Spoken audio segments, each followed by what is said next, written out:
Hello, everybody. My name is Oktoberfest the Enthusiast, and welcome yet again to our newest installment of Guitar Hero podcast. I want to first thank you all guys for the support that we have on our recent Metallica update. We really have poured all of our sweats into this big update. Today we have a very special guest today. He used to work for Neversoft as a creator of cinematics for games such as Guitar Hero Metallica, Van Halen, and many other titles. So please, without further ado, please welcome Mr. Jeff Swenty. Hello, everybody. Hello. Oh, good morning. Hi. Yes, sir.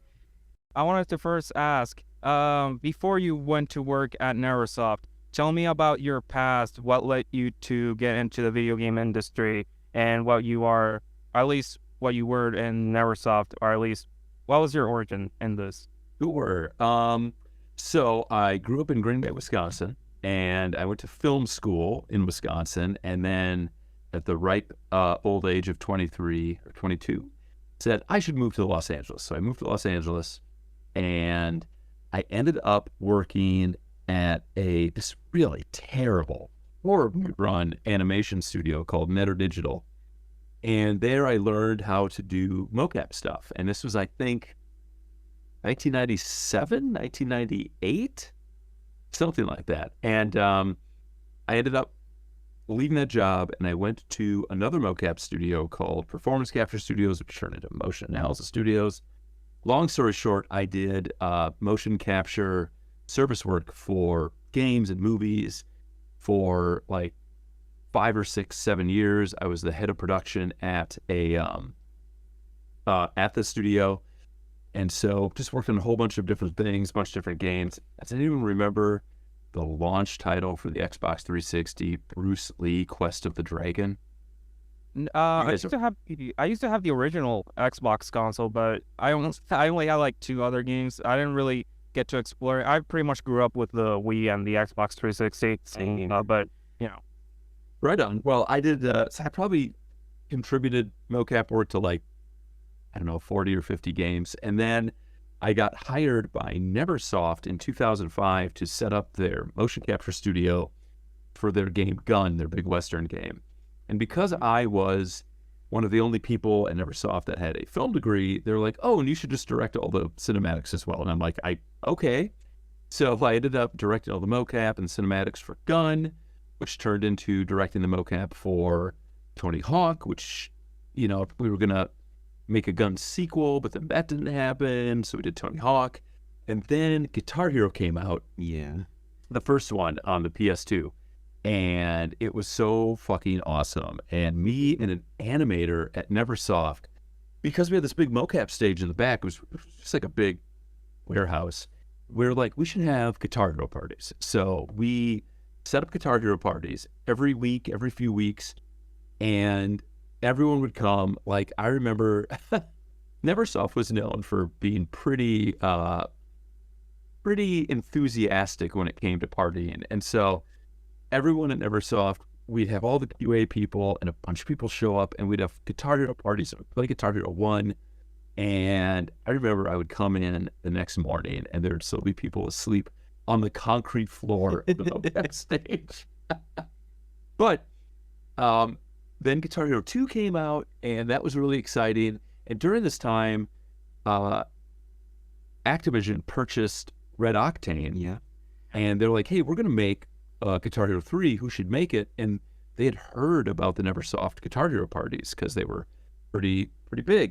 And so we got Guitar Hero, and then I wasn't allowed to work on it, though. I remember I was in a meeting. We were already working on some Tony Hawk game, and Joel was in a meeting, and all of us were in a meeting, and I was in a mocap suit, I think, because I get in a suit frequently. And I just remember we were in this meeting, and Joel announced to all the leads at the studio, he's like, hey, we're going to work. We're going to make Guitar Hero 3. And I let out this huge audible, like, huh? And Joel looked right at me and said, you're not working on it. You have to work on Tony Hawk. And I'm like, no.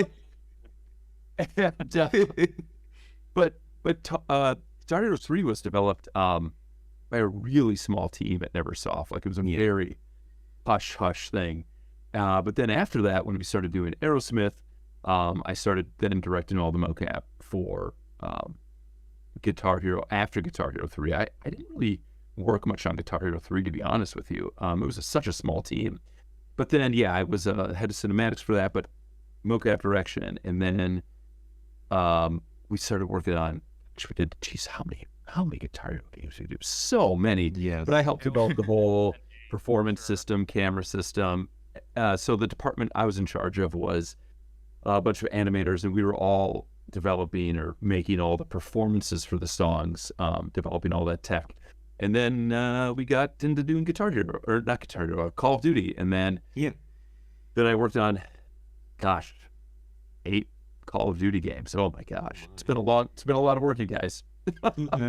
So you mentioned that you guys did the first ever mocap for Aerosmith. What was the song again? It was something Lovin' an Elevator? I think it was, so yeah, we did Guitar Hero 3, and Guitar Hero 3 worked off of looping idols that ran at different beats per minute. And I'm like, man, it'd be great if we could, because I'd done mocap for years and years and years. I'm like, gosh, we should do mocap performances. But our system couldn't really do it because they would have been really long. It's a lot of data, yada, yada, all this stuff. And so I remember we were going to do Guitar Hero Aerosmith, and we went to Boston to mocap everyone in the band except for Steven Tyler. It was the only time that we got to work with the drummer, the bassist, and the guitarist, Joe Perry. And we mocapped them the same way we did Guitar Hero 3. And it was Jenna Habibi-Pour, but she has a different name now, and Jason Greenberg. And they were like, hey, this is how the system works. It was all the looping stuff that we did with those guys. And then we got to have, back at our studio in LA, Steven Tyler showed up to do his contractually obligated day of mocap for the title. Yeah. And I remember at the end of it, because we were doing all the loop stuff, and at the end of it, I'm like, Steven, can we just, because he is just, that dude is a fucking ball of energy. He's nuts. He's great, and he is just like so like raring to go. And I'm like, hey, can we just get you doing the performance of Lovin' an Elevator as mocap? And he did it to the song. He did the whole thing. And it was just in the little part of the stage where the singer would go for Guitar Hero 3. And it was so awesome that I took that data and I put it on the singer character from Guitar Hero 3, and I rendered it out and timed it up with the music and put some cameras on it. And I just basically just had it the next day to basically show everyone and say, hey, everyone, this is what the singer performance should be like for the Aerosmith songs. And it kind of convinced everyone, like, okay, yeah, we should do that. And I remember Steven Tyler, who was such a maniac, but he was like, he saw it and he's like, well, would it be helpful if I just stayed and did every song performance? And we're like, oh, wow. Because he was contractually obligated, I think, for like a day. And we're like, yes. And he had his assistant, who was this really nice lady with him, and he's like, give me my fucking phone. And she gave him his phone, and he's like, call Trudy. And I think Trudy was his agent. And he's on the mocap stage, and he calls up Trudy, and we only hear one side of the conversation, and it's Steven Tyler just going, they think it'd be good if I was here for like a week? I'm like, sure. And he goes, yeah, like a week. So I'm just going to be here for a week, and I'm going to do all the songs, and that's how it fucking is. And he hung it up, and he goes, I'll see you tomorrow. Oh my God. Nice. And then we hung out with Steven Tyler, and we did all the song performances. Yes. And I remember too, he was so into it. Like he's like, I'm going to go above and beyond, because he really cared about the product. And I remember we had Adam Jennings in, and Adam just wanted to meet Steven. And I remember young Adam Jennings, who's so like exuberant and excited. He met Steven Tyler, and Steven's like, hey man, who are you? And Adam Jennings is like, I'm Adam Jennings. I do the like facial lip sync. And Steven Tyler goes, wait, what? What? And Adam Jennings explained, they put markers on my face. I lip sync all this stuff. And Steven Tyler goes, you think you can do this? And he starts singing. And Steven's like, I'm staying an extra week. I'm doing facial capture for all the songs. because Steven Tyler was not going to do any facial mocap for the game. He was not in his contract. And then we with Steven Tyler, just him lip syncing every song. And I remember, dude, like he refused to wear headphones. Oh. And so they set up gigantic speakers around him. Oh my. And his hearing is so, like, he can't hear great anymore. I mean, he's a giant rock star for decades. And so his hearing is a little bit. So all of us on the mocap stage had to wear earplugs because it was so loud. You couldn't be on stage. It was awesome. Those days were great. So yeah, that was the first time we ever did a full body performance for a song. And it was best case scenario, Steven Tyler, and he fucking brought it. And you're like, man, that's awesome. And so from then on, every celebrity that came in for Guitar Hero all the way to the end, we would have them do whatever signature songs they were doing for the whole thing. And with Metallica, it ended up being pretty much every song they did, which was awesome. So Joe Perry did his fair amount of mocap alongside Steven, right? I think. And I don't know about the rest of the band. I think for the drummer, I think it was using a drum, but I don't think it was ever mocap, at least from what we've seen. Incorrect. We did a single session with Joe Perry and the drummer and the bassist. Their names escape me at the moment, but we got kind of like the same amount of stuff for each of them. And there was a moment where I actually had to get in a suit and do mocap for the Joe Perry character for a lot of it because we couldn't get him back in and we wanted to amp up his performance. But Joe Perry's an older guy.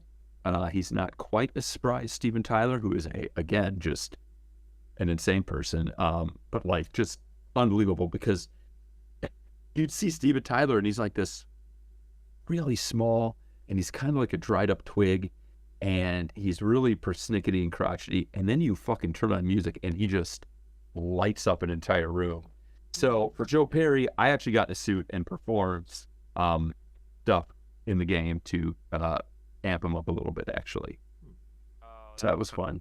Yeah. That must have sounded fun. So now that you guys already finished with Aerosmith, now you jumped into World Tour or Guitar Hero 4, I don't know, whatever you want to. Yeah, it was called 4 at the time. So basically, you have done not only you've done like more celebrities. You have Zakk Wylde, you have Ted Nugent, I think, came in. Yes.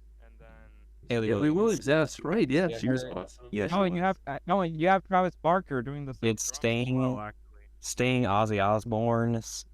Yep. Billy Oh my Cole. God, Ozzy Osbourne. Yeah.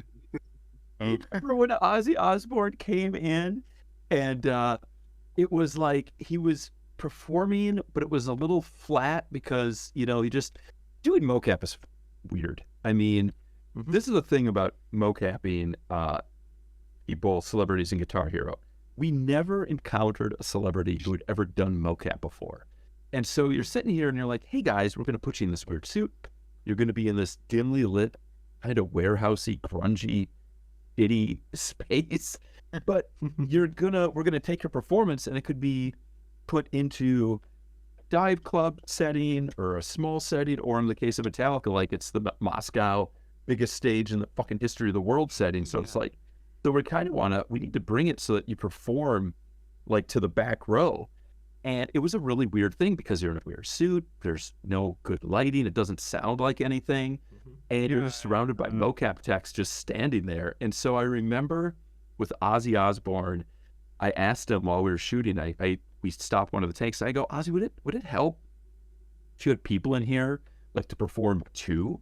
And he's like, yeah. So I went and we put out a thing on the intercom at Neversoft. Anyone who wants to like go in the back and just watch Ozzy Osbourne perform, come in the back. And so we ended up filling the whole mocap space with people, and Ozzy did his song. I remember saying that. Yeah, same here. Yeah, it was great. It was one of those fun things where it's just like, hey everyone, come on back and hang out with Ozzy Osbourne. Oh, speaking of Ozzy Osbourne, so there's in the behind the scenes footage and inside the game files, There's a animation sequence for Ozzy. He had a I don't know if you don't I don't know if you remember. He had a bucket and then he splashed him. Yeah. Like Yes. the crowd. Do you remember what the context of it was? Was it supposed to be an encore, a win animation, or something? So whenever we would have a celebrity come in, we were always like, we would do a pre-production call with them just to kind of prep them, like, hey, you're going to be in a weird suit. Hey, this is how it's going to go. You're going to perform. You're going to lip sync, yada, yada. But like whenever they were there, so because it's so weird, me as the director, I would talk to them and try to like just get them involved and just kind of like make it organic and fun for them. And I remember we'd be like, hey, what do you want to do? Is there anything special that you like to do that you want to do on stage that we could try to work into the game, that we could try to have present? Because the whole point of having there and being a mocap suit is to try and kind of get a little of their essence into the game, the way they act, the way they strut, the way they carry themselves. And so for Ozzy Osbourne, I remember he was like, oh, I'd like to take a bucket of confetti and throw it at people. And we're like, okay. And he's like, I'm throw a bucket of confetti. And I'm like, fuck, let's throw a bucket of confetti. And so he did. But like when we did Taylor Swift, I remember saying like, hey, so there's a moment when we introduce the celebrity that like we have them come up into the stage. Do you want to just spend a few minutes? We could talk about what you want. And she's just like, yeah, I'd love it if I could just come up through the bottom of the stage with purple swirls all around me. Like, hey, but that's what we're going to do then. And so if the confetti thing with Ozzy in the bucket was just like one of those things, we were like, hey, we just want to get part of you in, because it just helps relax them. And it also help make them just feel, like I'm part of it. And because for some of them, they just show up for their day and then they're gone. But then for others like Metallica, like they were really involved. They were approving concept art. They were talking about concepts. They were talking about venues. Like some of them really got into it. Some of them were a little less into it. But it was always interesting because it was always a new, weird experience for them. Yeah. So okay, let's jump in between World Tour and Metallica. So, we have seen a lot of behind the scenes footages with you as the main cameraman, with Ozzy and the other celebrities. Hell, I remember you did the one with Adam Jennings on Beat It. He was in the moonwalk and everything as well. That's right. Yeah. So, and then like now, like fast forwarding to Guitar Hero Metallica, you have them in like a 360 degrees zone in it, and you have like you and the other two cameras. I think Jason Greenberg was with you. I don't know. Maybe you can correct. I was there for that one. So basically, my job. So I directed the shoots. I was the person that was like, hey, this is what we're going to do. So we're going to do it. And one of the things that we did, why you see me with the cameras, I was the roaming camera guy, where when we set up how the system all worked is you always had a mocap camera in front of the talent, a mocap camera in back of the talent, and then I was the roaming camera that could go 360 degrees around the talent. We did that because when we would edit songs together, every song has to work in every venue, not only for the game you're working on, but for the previous games and for future games. So we had to develop a nomenclature of being able to say, hey, if I got to mocap camera B at this point in the song, it'll look roughly the same in every venue and not suddenly, you're in front, you're behind, you want to always make sure that you're able to have camera logic running. And so that's why I was always the person running that camera, because it was just easier to be able to run around. And I was the one camera that was always like, I would tell the talent, like, if you want to interact with the camera, like James Hetfield at one point, I think, like grabbed the camera and pulled it in and like did something to the camera and pushed it away. Mm-hmm. We could always say, hey, whatever camera I'm on, if you use that camera, you have to use that portion of the singer or whatever performer work that it was focused on at the time, so that they would sync up. Yep. So that's that. Yeah. Oh wow. So I wanted to ask about Master of Puppets. How was it basically directing the cameras and trying your best to not bump into the other cameraman, if anything, because you're always going to be focusing on the LED screen, and you got to have the best perspective of the band. And that type of song, since, those 6 songs that you guys did, you have to have and 360 degrees, and you have to, do your best to not bump into each other, I think. Yeah, so bumping into each other was never really an issue because we all just were like, just running around. It was fine. We're always staying out of each other's hair. But like, I remember on Metallica, because we were trying to invent how all this would work. Because how many of these games, guys, you know better than me, how many of these games did we make in 3 years? Like 7? I think it was, I think it was 6 or 7. 7, definitely 7. Yeah. When I, 8, I think. Maybe. Even more. I don't know if counting DJ Hero. I don't know. I may be wrong. so I've worked in the industry now for like 25 years. And when I tell people that I've shipped 18 games, they're just like, what? Because games nowadays take, Call of Duty is 3 years development time. And, but like in the span of one Call of Duty, we made like 7 Guitar Hero games. And so we're developing like how all this stuff works while we're doing it. And I remember we had gotten to the point where we're like, okay, we're comfortable with the stages and how the nodes for the different characters work and how that works at different stages. But then with Metallica, they're like, oh, no, we have to do some songs in the round because that's our thing. And we're just like, oh, shit. And so we set up a Mocap stage in San Francisco, in Sausalito, I believe. That's where Metallica It was another Mocap. It was on another Mocap stage. Yeah, it was. Visual on Neversoft. It was. Well, it wasn't a Mocap stage. It was a warehouse that me and Christina Edelmeyer drove a panel van up to full of Mocap gear, and we set up a whole stage the day before. Oh my God, that's right. That was in the warehouse where they did the original 1977 Star Wars camera effects. Ooh. And so, yeah. Wow. That's amazing. That's right. Yeah. So there was just this big empty warehouse. And so we had, that's right. So we had the day before the shoot to drive up, set up the whole shoot, set up the mocap system, test it, make sure it worked. And then the next few days we did the mocap. And we just made it big enough that we set up all the microphone stations around the mocap stage for James to because he just wanted to walk around everything. And you can't really prepare for it. Like, you're not going to plan it out. You're not going to be like, hey, this is what I want you to do here. They're going to do what they fucking do. And so your job is just to be able to say, okay, you watch a bunch of concert footage and you kind of get a feel for what they like to do. And you're like, okay, I'm just going to be up for anything and try to be able to anticipate what they might do so that as they're doing it, we could just keep, covering them and get the mocap camera information. Yeah, that's right. That was such a cool place because we were literally in the building where they did filming of a Death Star and stuff like that. But that was a cool feeling that day to be in there.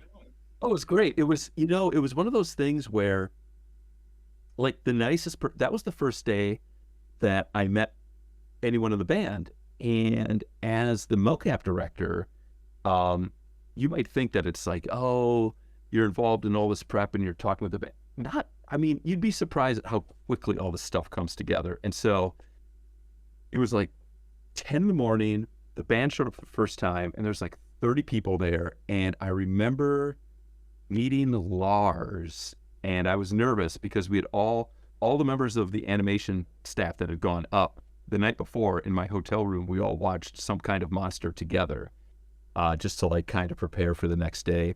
And meeting Lars for the first time, oh my God, this guy's going to be a fucking monster. Jesus Christ. And it was so chill. Everyone was so chill. I remember I met Lars in the middle of the mocap volume, and we're talking. And while we're talking, after a minute, the way the stage was set up, there's an emergency exit by a bunch of cameras, and the cameras are very sensitive once you set them up. If you tap a tripod, we basically have to stop everything, check to see if it's still calibrate. Yes. See if we have to right. And so there was this guy, had no idea who he was, but he came through this door that had signs on it saying don't enter. And he basically was carrying equipment right past all these cameras and all these cables. And I'm like, whoa, whoa, whoa. Excuse me, sir. We really can't have you back there. And he just started fucking yelling at me. Oh, He's like, fuck you. I'll go where I fucking want you. And I'm just like, oh Jesus my. Christ. And Lars is right there. And Lars turns to him and goes, hey, shut the fuck up. Do what he fucking says. Oh my goodness. And he goes, wait, who are you again? And I say, oh, I'm the director. And he goes, and then he yells to the whole warehouse. He goes, hey, everybody, this is the director, so everyone does what he fucking says. And then he looks at me and goes, what do you need me to do right now? I say, I need you to get in a mocap suit. We're going to prep for the first song, and then we're going to go. He goes, great. And then he walked off and did that. I'm just like, holy shit, that was awesome. Wow. Lars, like, yelled at people on my behalf. But the thing that was great is, like, every member of Metallica was so dedicated to, like, doing the best they could. And they were so excited about the project. And, like, I just remember everyone, Lars, James, all of them, they were so fucking nice and supportive. And, like, at that point, the new bassist, it was like he'd just joined. And I remember Robert. Yeah. Yeah. He had just joined, and, like, while we're getting, like, each individual member of the band set up, because you have to get them in a suit, you have to calibrate, you have to get range of motions and hip poses, all this stuff. All of them were just, like, privately, they'd just be like, oh my God, our new bassist is so awesome. He's such a great dude. His energy is so great. We love being around him. And, like, everyone was just so nice and supportive of everyone all the time. It was awesome. Yeah. I'd say that kind of charm came off in the game for sure. I hope so. I mean, they were just so into it. It was so nice to, like, work with people that were just so excited to be into it. Because we worked with some celebrities that were just kind of like, what the fuck am I doing here?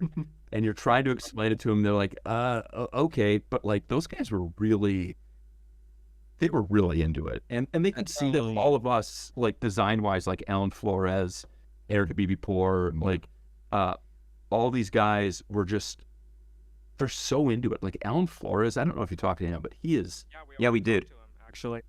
man, Alan, the last interview we had. Alan, great guy. And he was so fucking, like, every time you walk by his desk, he was playing his guitar while doing work, and he's just so into it. And just, like, it was like the perfect person at the perfect time in the perfect place to just, like, be the throughput for all that stuff.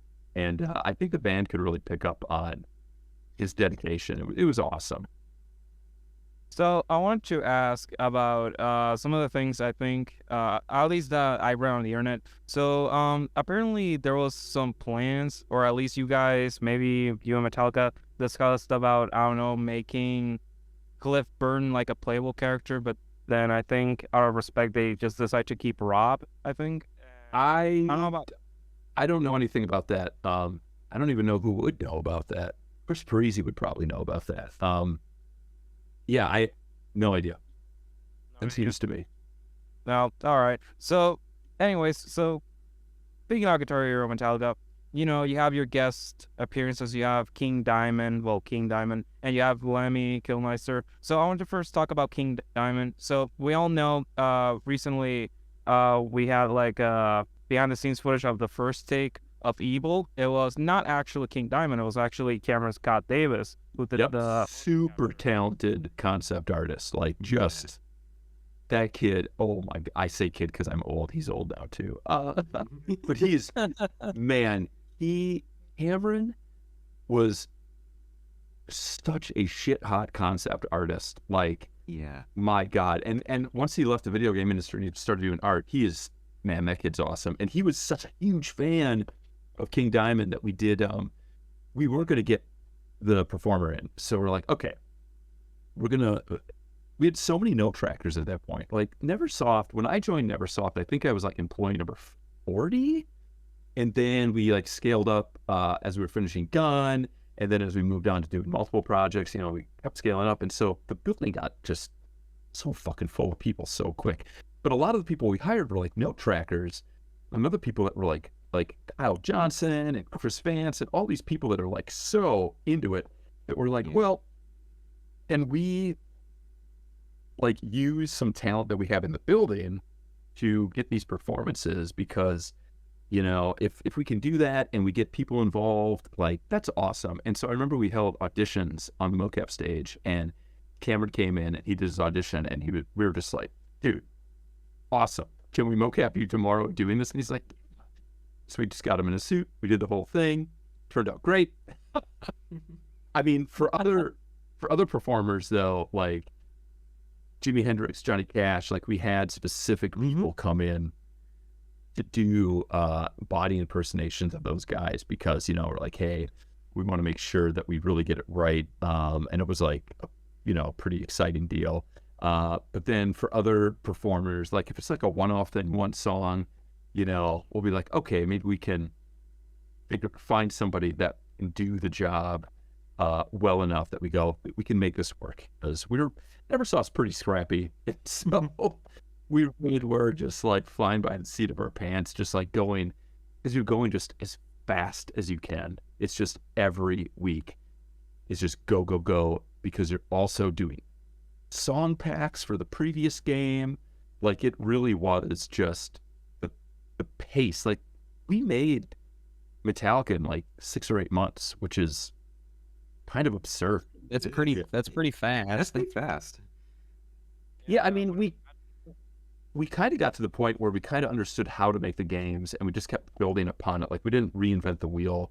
We just kept building upon it. And so we got better and better at making them. But like it really was almost like just a war with harmonics just to get content out because those guys, dude, those guys put out so much content as well. It was always even after this day, they're still doing Rock Band 4 DLC. If you see their webpage, it's insane. Not only that, after being bought out by Epic Games, now they can actually crank out like I don't know, some much more known songs because now that their budget is much more increased, I think they can get, who knows, maybe we can get more Muse, maybe even more Weezer, something about the noise. Yeah, Muse was fun. Gosh, that was the only time I ever flew first class, is they had to fly me to England to direct the lead singer of Muse for a Muse pack. Oh, it was so great. He was great. Matt Bellamy was awesome. Yeah, he was. So, I want to ask still something about Guitar Hero Metallica. So, true or false, did Lemmy do his mocap session for Ace of Spades? Yes or no? Yes. What was the experience then? I think I would love to know because that's literally much more obscure. Well, not more obscure than the other game that I'm going to talk soon, but there were 2 celebrity shoots I was not present for. One was Tom Morello from Rage Against the Machine, and the other was Lemmy. Lemmy, that mocap shoot was directed by Rob Miller, and Rob Miller was at the time, like, he's this young kid. We had hired him, like, he came to Neversoft. He was like 25 to work on Gun 2, and then we canceled Gun 2, and we started working on Guitar Hero. And then, like, at the age of, like, 26 or 27, he's on stage directing Lemmy, and it was, Rob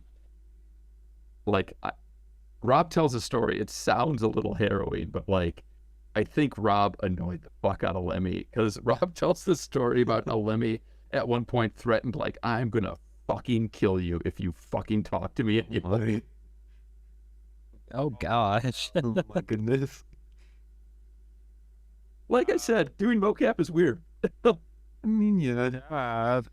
I wouldn't be surprised actually. So, you know, so in 2009 we had like, if I'm pretty sure you already know this, but we had a huge oversaturation in the market for rhythm games, especially Guitar Hero. We had smash hits, Halen, Oh yeah. Hero 5, DJ Hero 1. Smash hits, fuck. Oof. Well, there's this point, right, where, like... Yeah, you got Pino doing that, not you guys. Yep, and it was... Correct me if I'm wrong, was it Van Halen or Smash Hits that ended up getting included as a... Van Halen. It was Van Halen. Dude, that was one of those things where, as a developer for Activision, that you're like, yeah, there's this other developer, they're doing this other thing, and we're like, great. And like, I would talk with them, like each developer, to like run them through how the system works for editing songs and how all the clips management systems work and just how we kind of do it. And that was all great. And so we would review songs and the progress. Like every week you would get a burn of the game. You know, you'd download it and then burn it to a disk and play it and review it and then give them notes. And man, as a developer, when it's like, yeah, they're gonna make it a pack-in for this other thing, we're all just like, oh man, because it's still the same amount of work, right? And to do all that, and Activision being like, yeah, it's gonna be a bonus pre-order for this other thing, and it's like, oof, those poor sons of bitches. Oh my god. So like honestly though, Smash Hits, I honestly don't see it as a full game. Not Same even here. a $60. Honestly, easily. You guys have to remind me, what was all on Smash Hits? It was just reused songs from GH1, 2, 3, and one song And there was only one song. in the 80s. That's right. And basically they're based. So literally they're all like actual masters. I remember that for for Cult of Personality, you guys used the same audio masters from Guitar Hero 3, and you know, I only used one song for Aerosmith, like I said, and yeah, like the other song was for Through the Fire and Flames, but with full band. You know, there was a And it had bass support as opposed to rhythm guitar. Mm. Yeah. Okay. Yeah, this one falls into the that whole thing, like we're just busy like cranking out things. They're like, hey, and this other thing is happening too, and you're like, oh, okay. I'm gonna go back and do this other thing. So I'm not sure. So I'm by any chance, how involved were you in Smash Hits? Because there's a specific mocap moment in Psychobilly Freakout where the singer would actually crawl and do like a donut. I'm not sure if you know about that. I'm not sure if that was Beanox's part because we don't really know. Well, to be honest, like I was looking through the list of songs on it, and I remember us doing things for specific songs, but like it was this, we were just always shooting mocap to get like specific moments. Like by the end of Guitar Hero 6, we had like 2,000 clips of mocap that you could just draw from, because we'd have Adam Jennings in the suit, I'd be in the suit. I'm very theatrical, so I'm always like, hell yeah, I want to do this thing, let's go. And we were just like shoot because, you know, we owned a mocap stage. So if you got some awesome clip that you're like, we can use this in multiple songs in different ways, great. And if not, that's fine. I mean, you can still use it somehow. And so I'm sure we did stuff for specific songs. I just can't remember what. It was it's all a haze of long ago. Yeah. I would also say, in relation to that, or kind of related to that, although it's not directly a part of a song, so the post-encore sequence for Hot for Teacher and World Tour, where the guys jump off the building, how was that accomplished? Oh yeah. Okay, so that was, correct me if I'm wrong, that was the venue in Times Square. Yes. Yeah, Times Square was New York. It had okay, so Sting, I'll Ozzy, Travis I'll just- Barker. I'll just tell you how weird what game development is like, because again, you're just doing stuff. If you guys play a game and you go, yeah, they talked about this one feature, but then it didn't end up in the game. You know why it might not end up in the game? It was written on a post-it note that fell off a monitor and went behind someone's desk. That's it. It's literally shit like that. And so the end of that, I remember we're doing World Tour and they're like, hey, the post something or other is like, you're on a bird? Was that it? Yeah, you jump off the building and then You're in the on a bird. Okay, that's right. And all you guys were at the final song. it doesn't matter. But I just remember they're like, yeah, somebody wanted to do a stage where you're on a bird or a chariot or something. And it's like, Yeah, that's when it what? was. Yes. And so of course you're just in the middle of like just going and making. And so you hear this, and you just kind of go, oh? And they're like, yeah, at the end of the game, something happens. You're on a chariot. There's a bird. And I'm like, oh. And so this is how, great moment in game development where I remember I was in a room. I forget who was in the room.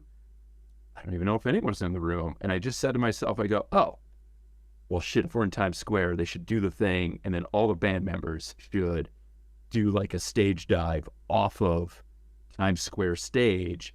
And as they're falling, we just have like a whoosh go by and a feather to kind of like tease, like, oh, like a bird. That's how it was. Right. Like, and that was my way of saying, like, oh, this will be like the bridge, like a giant bird swooped you out of the air. But the thought of like doing a stage dive off of a building seemed like a cartoonishly insane thing. And I'm like, you know what?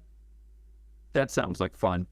And I'm like, okay, so let's do that. And I remember, I'm guessing that I was in the mocap suit, and it's just like, how are we going to do this? And it's like, all right, I'll be the members of the band. We'll set up mats, and just one by one, I did the mocap of being like, yeah, we did the thing. And then just running towards the stage and just doing the biggest, grandest dive into mats on the floor and just smashing the floor. Oh.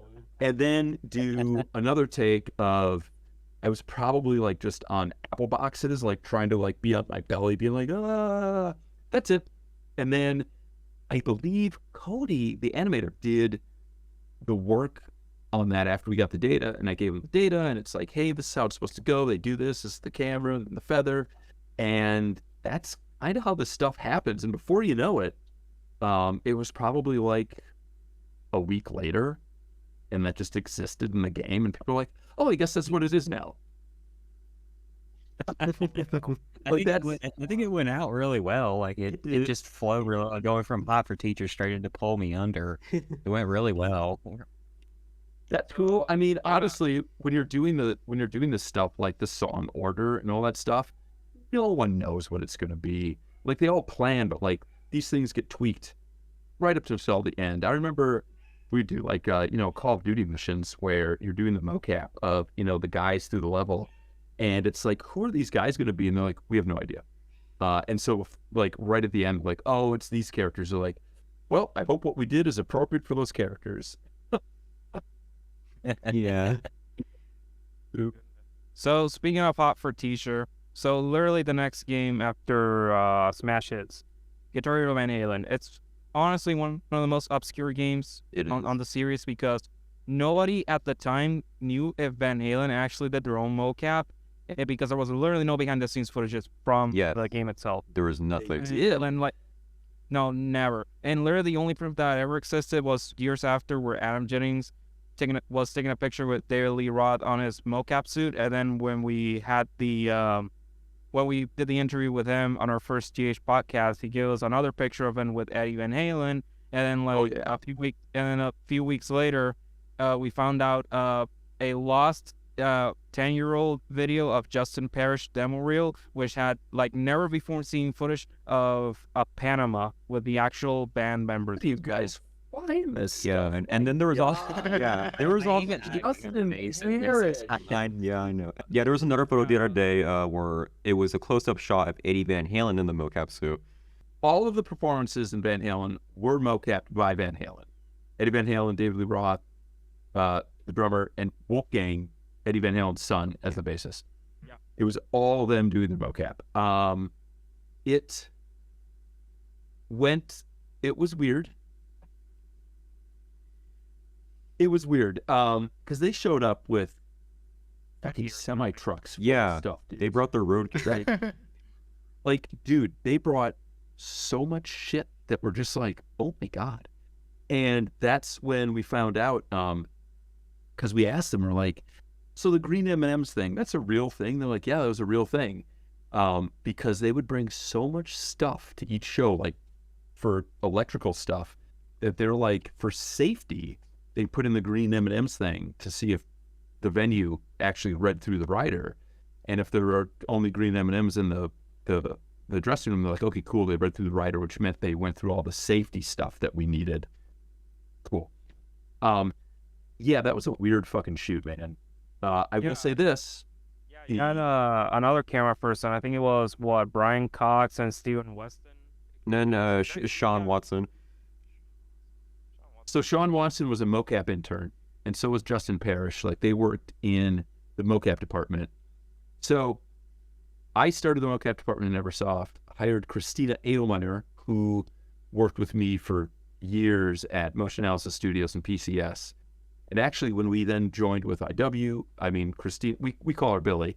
Billy ran all of Mocap for the majority of Neversoft and Infinity Ward. So she's great. And we would have interns come in. Sean and Justin were interns. But I mean, we've had dozens of interns over the years. But those guys were there when we did this stuff, and they were enthusiastic and they were into it. And I'm like, great. You want to run cameras? Like, I think that, oh, fuck, that was right. That was like, Dawn was like, oh my God, I love Metallica. I wish I could be there. I'm like, well, I'll just say that you're the camera operator and then you'll be there. And he's like, oh, great. Because things were pretty loose. Eddie Van Halen is the nicest person that you'll ever meet. Like, oh my God, you guys, he was just such a sweetheart. So he was just like, it's sad just it's not around anymore. yeah, just like Steven Tyler, like Eddie Van Halen got on the phone with his agent. He's like, yeah, I know I'm supposed to only be here for a day, but he's like, they tell me I can make it a lot better if I hang out for a week, and I'm just going to do it. And we're just like, so we mocapped him, plus mocapped his fingers. He has his fingers for all of his solos. He was so fucking great, man. Oh my God. Yeah, super nice guy. Their roadie was super nice. Oh my God, the roadie from Aerosmith was super nice too. But the mocap for Van Halen was a little weird because we got the original band members to do the mocap. And to be honest, we probably should have gotten like some younger people to like interject some more pizzazz into it because, you know, those guys were older guys. And yeah. All right. So one funny story is David Lee Roth insisted on, he's like, hey, I have like a 12-foot flagpole that I do a Van Halen flag thing on stage. And we're like, cool, let's fucking do it. And we mocapped the flagpole, and we didn't have the flag on it because it would have blocked too many cameras. But I just remember that I'm like, all right, this is what we're going to do. You're going to run out. I'm going to be on the C camera that's like running around that you can interact with. And I'm like, do this thing where like I run around behind you as you're doing this flag, and I'm going to come around in front of you right as you like, you know, wave the flag in front of the camera, and then that'll be like an intro thing. And he's like, great. And I remember. So we're there on set, and I call, you know, rep camera rolling, mocap rolling, and action. And David Lee Roth goes out, and I go run out with the camera, and I go running in front of him, and he takes this 12-foot wood pole that we're mocapping, and he swings it, and he smashes it right into my face. Oh, I remember I got knocked back onto the floor, out of the volume, smash. And oh my gosh. They cut, and they're like, are you okay? And I'm like, holy shit. And like I saw stars, and you could go back and look at the data. So you could see the data, because we're capturing all the data. See the dots of David with flagpole and the dots of just my camera, like moving, and you see the flagpole come and hit where the camera is, and then the camera just falls out of the volume, and you can see David Lee Roth takes the flagpole and he plants it, and he just like sits there and he just like watches me. Like, I don't know if he did it on purpose, but man, oh man, that was pretty interesting. It was. And then So what was your? I just really so you know, for Van Halen being the most obscure game, honestly, we just want to know what was the best song that you had to direct with Van Halen, either being Panama, Hot for T-shirt, or Ain't what was the other song? Dance the Night Away. And then Beautiful Girls, I have no idea. I have no recollection, because we did all that stuff in like a day. Wow. So we were just smashing through it. I bet y'all were tired at the end of that day. Oh, doing mocap is like, by the end of each day you're exhausted, because mocap is you're shooting stuff, but you're just in a warehouse, and you're like, how is this going to work with the digital set that we haven't built yet? And you're trying to like anticipate everything, and so your brain is just going nonstop. So it's exhausting. I mean, they were all fun, but like, you're just trying to crank through this stuff to get stuff so that you can look at it and then go, okay, what can we do to improve? How can we fix it? Because honestly, with the way the celebrities are too, I mean, at a certain point, you're going to get what you get, right? Like they're going to do what they do. Like you're not going to direct a person to like do something different than they do. Like we had Adam Levine in for Maroon 5, and like we did one, I forget which song it was, but He will be loved. yeah, She Will Be Loved. Yeah. And he did the song. We did the first take, and it was pretty low key. Like he really didn't move at all. And I'm just like, hey, let's do another take. Let's talk about amping it up, because this is, again, the weirdness is the performance could be played in like a little tiny stage or a huge stage with big cameras. And, he did it again and he doesn't really move. And he's like, that's what I do. And it's like, got it. And you don't want to like then artificially, like, I'm not going to get in a suit and then like pump that up and, make it like a thing that's not him. So yeah, the celebrities are going to do what they do, which is why they're there. Our job is just to like make the day and get through all the stuff, because man, oh man, if like you have Van Halen and you don't get through all the song performances for that day, it's like, explain to me why we didn't get all the stuff done. Yeah. That would not be good. So yeah. Yeah, and then so supposedly about Van Halen is that from what Adam told us, that Wolfgang was supposedly a huge fan of Guitar Hero, and he was supposedly working with you guys in the studio. From what we've heard. Not exactly with Neversoft, but much more from underground. Yeah, underground development. Yeah, he was like really into it. I think he was one of the reasons he got his dad to do the game. Yeah, that absolutely sounds right. Yep. Okay. Yeah. And well, it's funny, like getting people, like the entire reason you might think to yourself, like after Guitar Hero 3, it's like, oh, there's an Aerosmith game? Why the fuck is there an Aerosmith game? Yeah. There was an Aerosmith game because Steven Tyler and Aerosmith knew everyone in the industry. And so we're like, hey, if we can do a game featuring them, bend over backwards, do whatever we can to have them have a good time and be happy, they are going to go out and tell all of their friends in the industry, hey, we did this thing called Guitar Hero, you should do it too.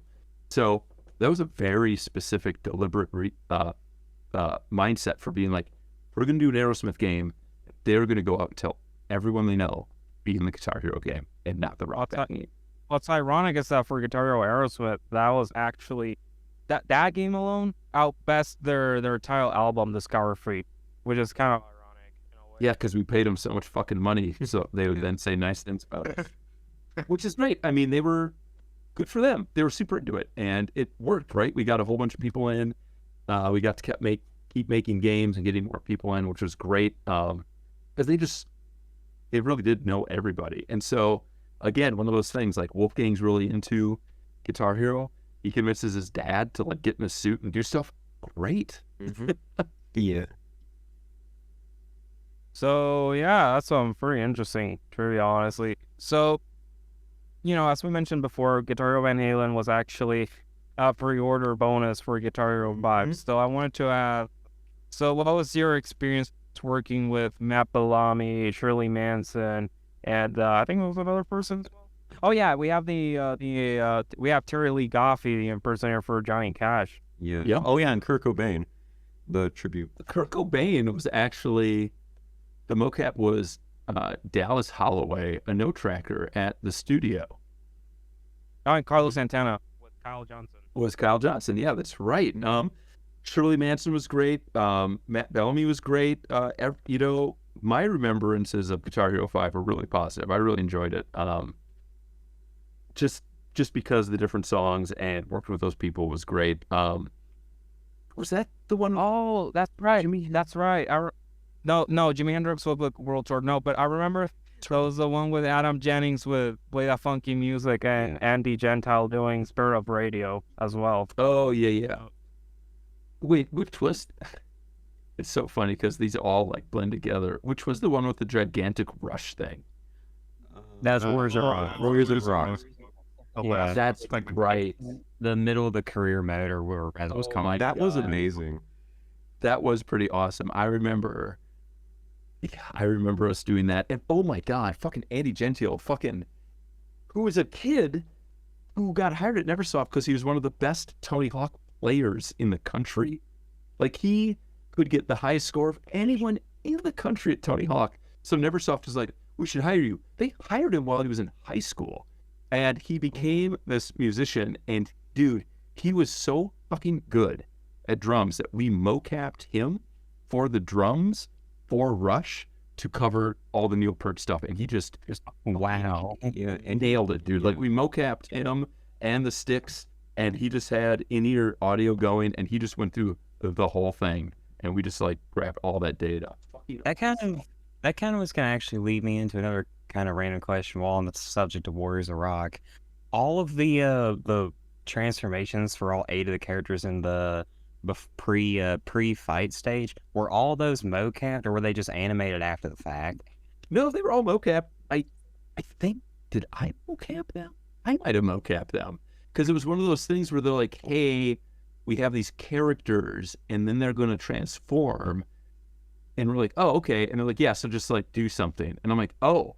So then me and Christina Billy mocap, because she also helped with the writing of that stuff. We're just like, oh, okay.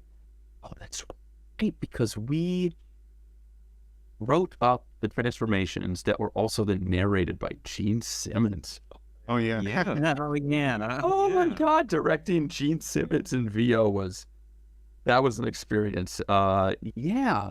No, so we mocapped all those because we had a little plan. Like, I remember I was like, okay, so like, gosh, I'm trying to remember one, like the meathead guy that gets like pulled into a sarcophagus to like then erupt out as a mummy. That's Gagwall, isn't it? That's Yeah. And then like, so yeah, I would just write up like, hey, this is generally what we're gonna do.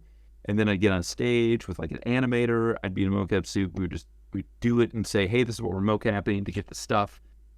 Because of course with stuff like that, you're not mocapping the scene, you're mocapping the data that will eventually be turned into the assets to become the scene, right? So you just need to be able to mocap stuff in a certain way that is usable for people then to assemble into the scene.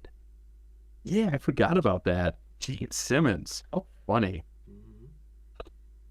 So I wanted to ask about Guitar Hero 5. So, you guys did the motion capture for Kurt Cobain with an Trager, which understandably he unfortunately is not with us anymore. But, with Carlos Santana, that one's a very interesting subject because, he's still alive and well. So, why didn't he do his own mocap session unless it was some kind of a contract, or maybe he just didn't have the energy to do it, and then you have... I mean, it could have just been one of those things. He's just like, oh, I just don't want to do it. Or, oh, I don't want to fly out to LA. Or, oh, I'm busy. I mean, if Carlos Santana said, I want to do my mocap, we would be mocapping Carlos Santana. Mm-hmm. Like, there's no conceivable reason why we would say, yeah, tell Carlos Santana to go home. I mean, No Doubt came in, Shirley Manson, like so many people came in that were like, yeah, Carlos Santana wants to come in, we're going to do it. I would guarantee that it was just some scheduling thing or some sort of conflict with his agent or something. So I wanted to ask, how do you guys get to pick out, Kyle Johnson and Dallas Holloway to like their mocap sessions for Kurt Cobain and Carlos Santana? Was there an audition as well? Yeah, I mean, we just have people come in, we do an audition in the mocap stage, like we probably put out an email and then an intercom call to the whole company and just say, hey, we're doing auditions for this stuff. And I mean, the majority of people don't want to get in a mocap suit. It's not that comfortable. And so most people are not willing to get in a mocap suit. But if they're willing and then they do the audition, you're like, oh, dude, you nail it. And for them, they're fucking stoked, right? And so it's definitely one of those things, like, we want to be able to do these things and do it with people at the studio, because it just kind of, You know, it's funny when you make games for a living and people are like, oh, so you play games for a living? You're like, no. You make games. You don't get to play games. Video game development is generally not always that fun. But when you're working on something like Guitar Hero and you're trying to do these performances, like, you should be having fun. If you're not having fun, you're doing something wrong. So being able to get people like Dallas and Kyle, who are super stoked about it and big fans, to do that stuff was always a treat. Yeah. And so yeah, I wanna do for Jury League Offie. I mean, we seen recently the mocap footages for him doing not only the song for Ring of Fire, but we also see him do the fail animations. You were there, I think, like saying, oh, 1, 2, 3, and then like I'm not sure if you remember exactly. I think we sent you that video yesterday. I'm not sure if you've seen it. So, I don't know, like, how does it go when like doing fail animations and win animations for certain characters and whatnot, like Johnny Cash in this instance? I mean, we just basically needed to get specific animations that would sync up and play with different states of the player, you know, failing. So we get a couple different versions of that. And you would just basically, you know, just run through some options. It is basically just need something that shows the character reacting to you as a player, not doing well or doing well. And then hopefully make it not too out of character for that actual character, because generally, you know, if it's like, hey, you're the celebrity and this person failed, what are you going to do? Look over and give them a dirty look? I mean, I don't know. It just needs to be something that reads from a variety of cameras. So, yeah, it's not rocket surgery. Yeah. So yeah, how about we talk about Band Hero? That was a very interesting case. You know, you had No Doubt, you have Maroon 5. Was there another person that joined? I think that was Taylor Swift. Taylor Swift Yeah. as well. So I don't know, like, what was your experience? Actually, you know what? I'm much more interested about your experience with Adam Levine, because I don't know, in the behind the scenes footages, we kind of see him somewhat not so enthusiastic, maybe. Yep, that was my experience. I mean, it was just one of those things where he's like, what's going on? What's happening? And yeah, he was not terribly enthusiastic. Let's just put it that way. And there is one thing with Band Hero, Well- No Doubt sued you guys. I think Adam Levine also sued us.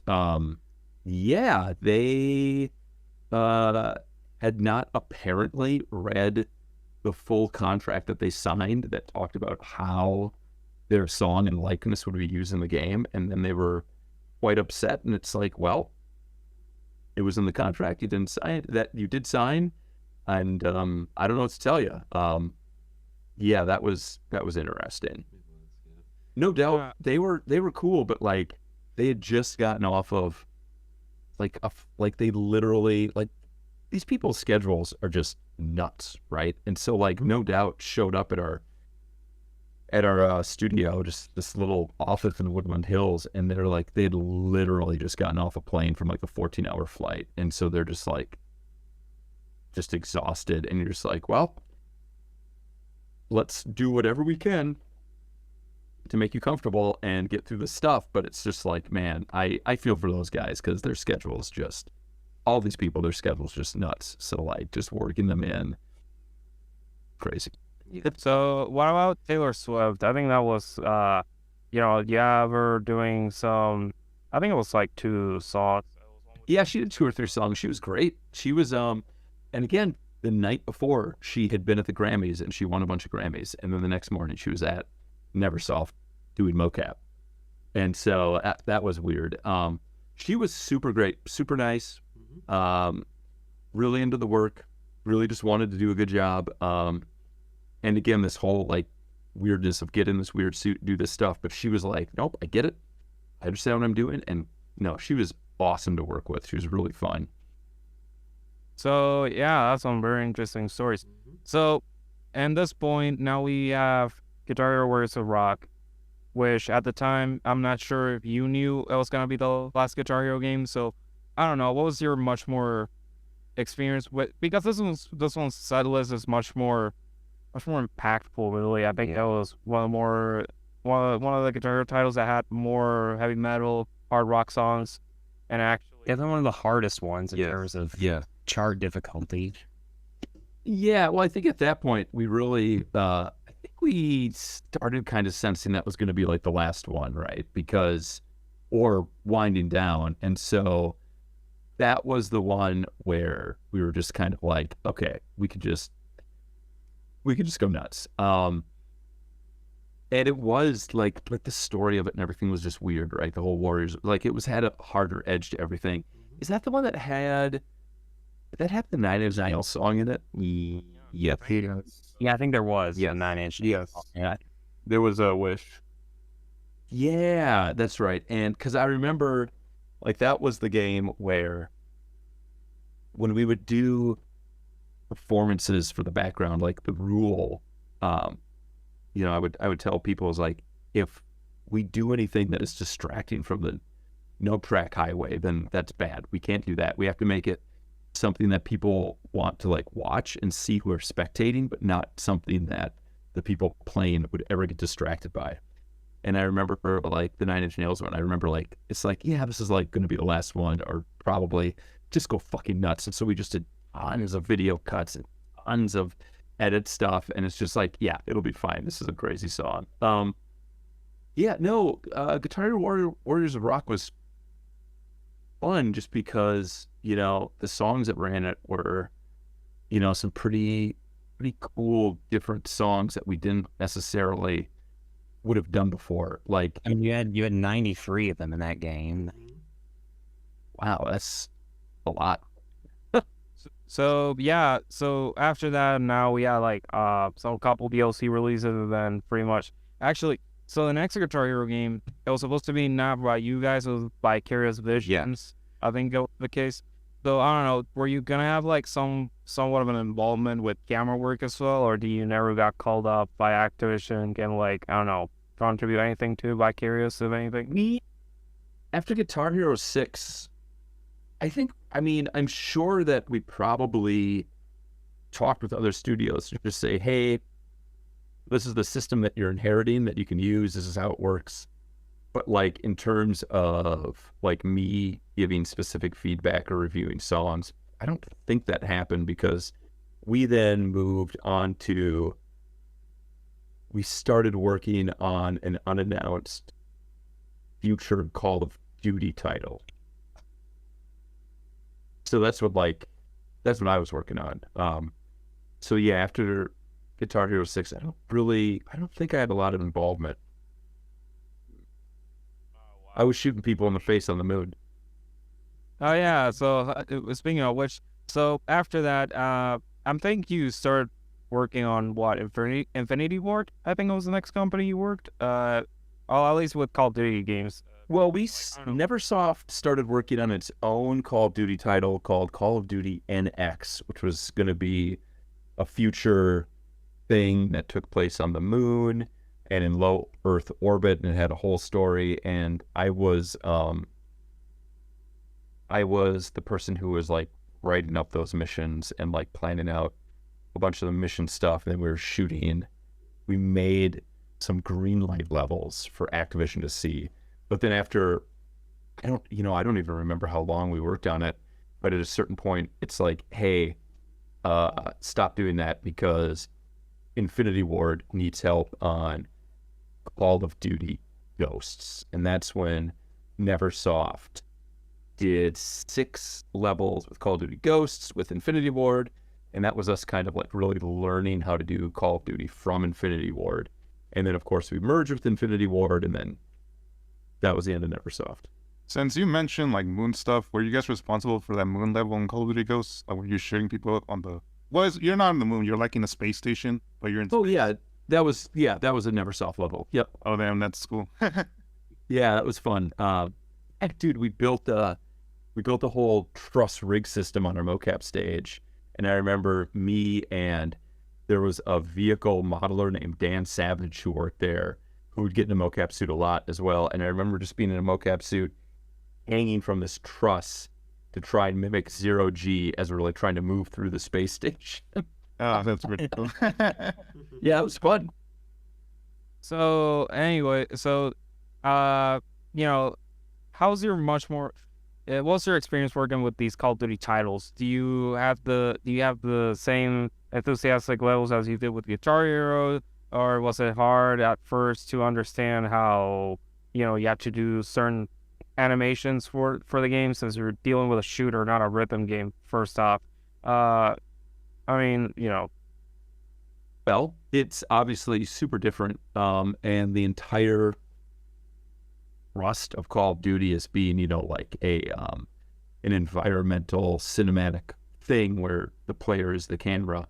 That was really exciting mocap-wise because you're like, hey, we're going to be mocapping sequences and not just, individual things here or there, but like being able to like mocap big fucking sequences where it's all planned out, where big things are going to happen, and mental destruction, multiple people mocapped, like to create these really cool sequences. No, it was really exciting. Being on the mocap stage, working with Navy SEALs a lot was great. I'd be in a mocap suit doing, a bunch of stuff. Like I was Commander Price in a number of those games in the mocap suit. That's always really fun because you're doing mocap for a game where it's a mix between performance but also technical stuff. Because, for instance, if you're doing a sequence breaching a door, what your silhouette is, how you stand, how you square off your shoulders, all these things play into the subtle psychology of how to get the player to notice a thing, look at a thing, and think to themselves, I'm going to follow that guy, without realizing that we're kind of trying to, increase the odds of you following him. And so doing all that work is really fun and rewarding because it is very complicated.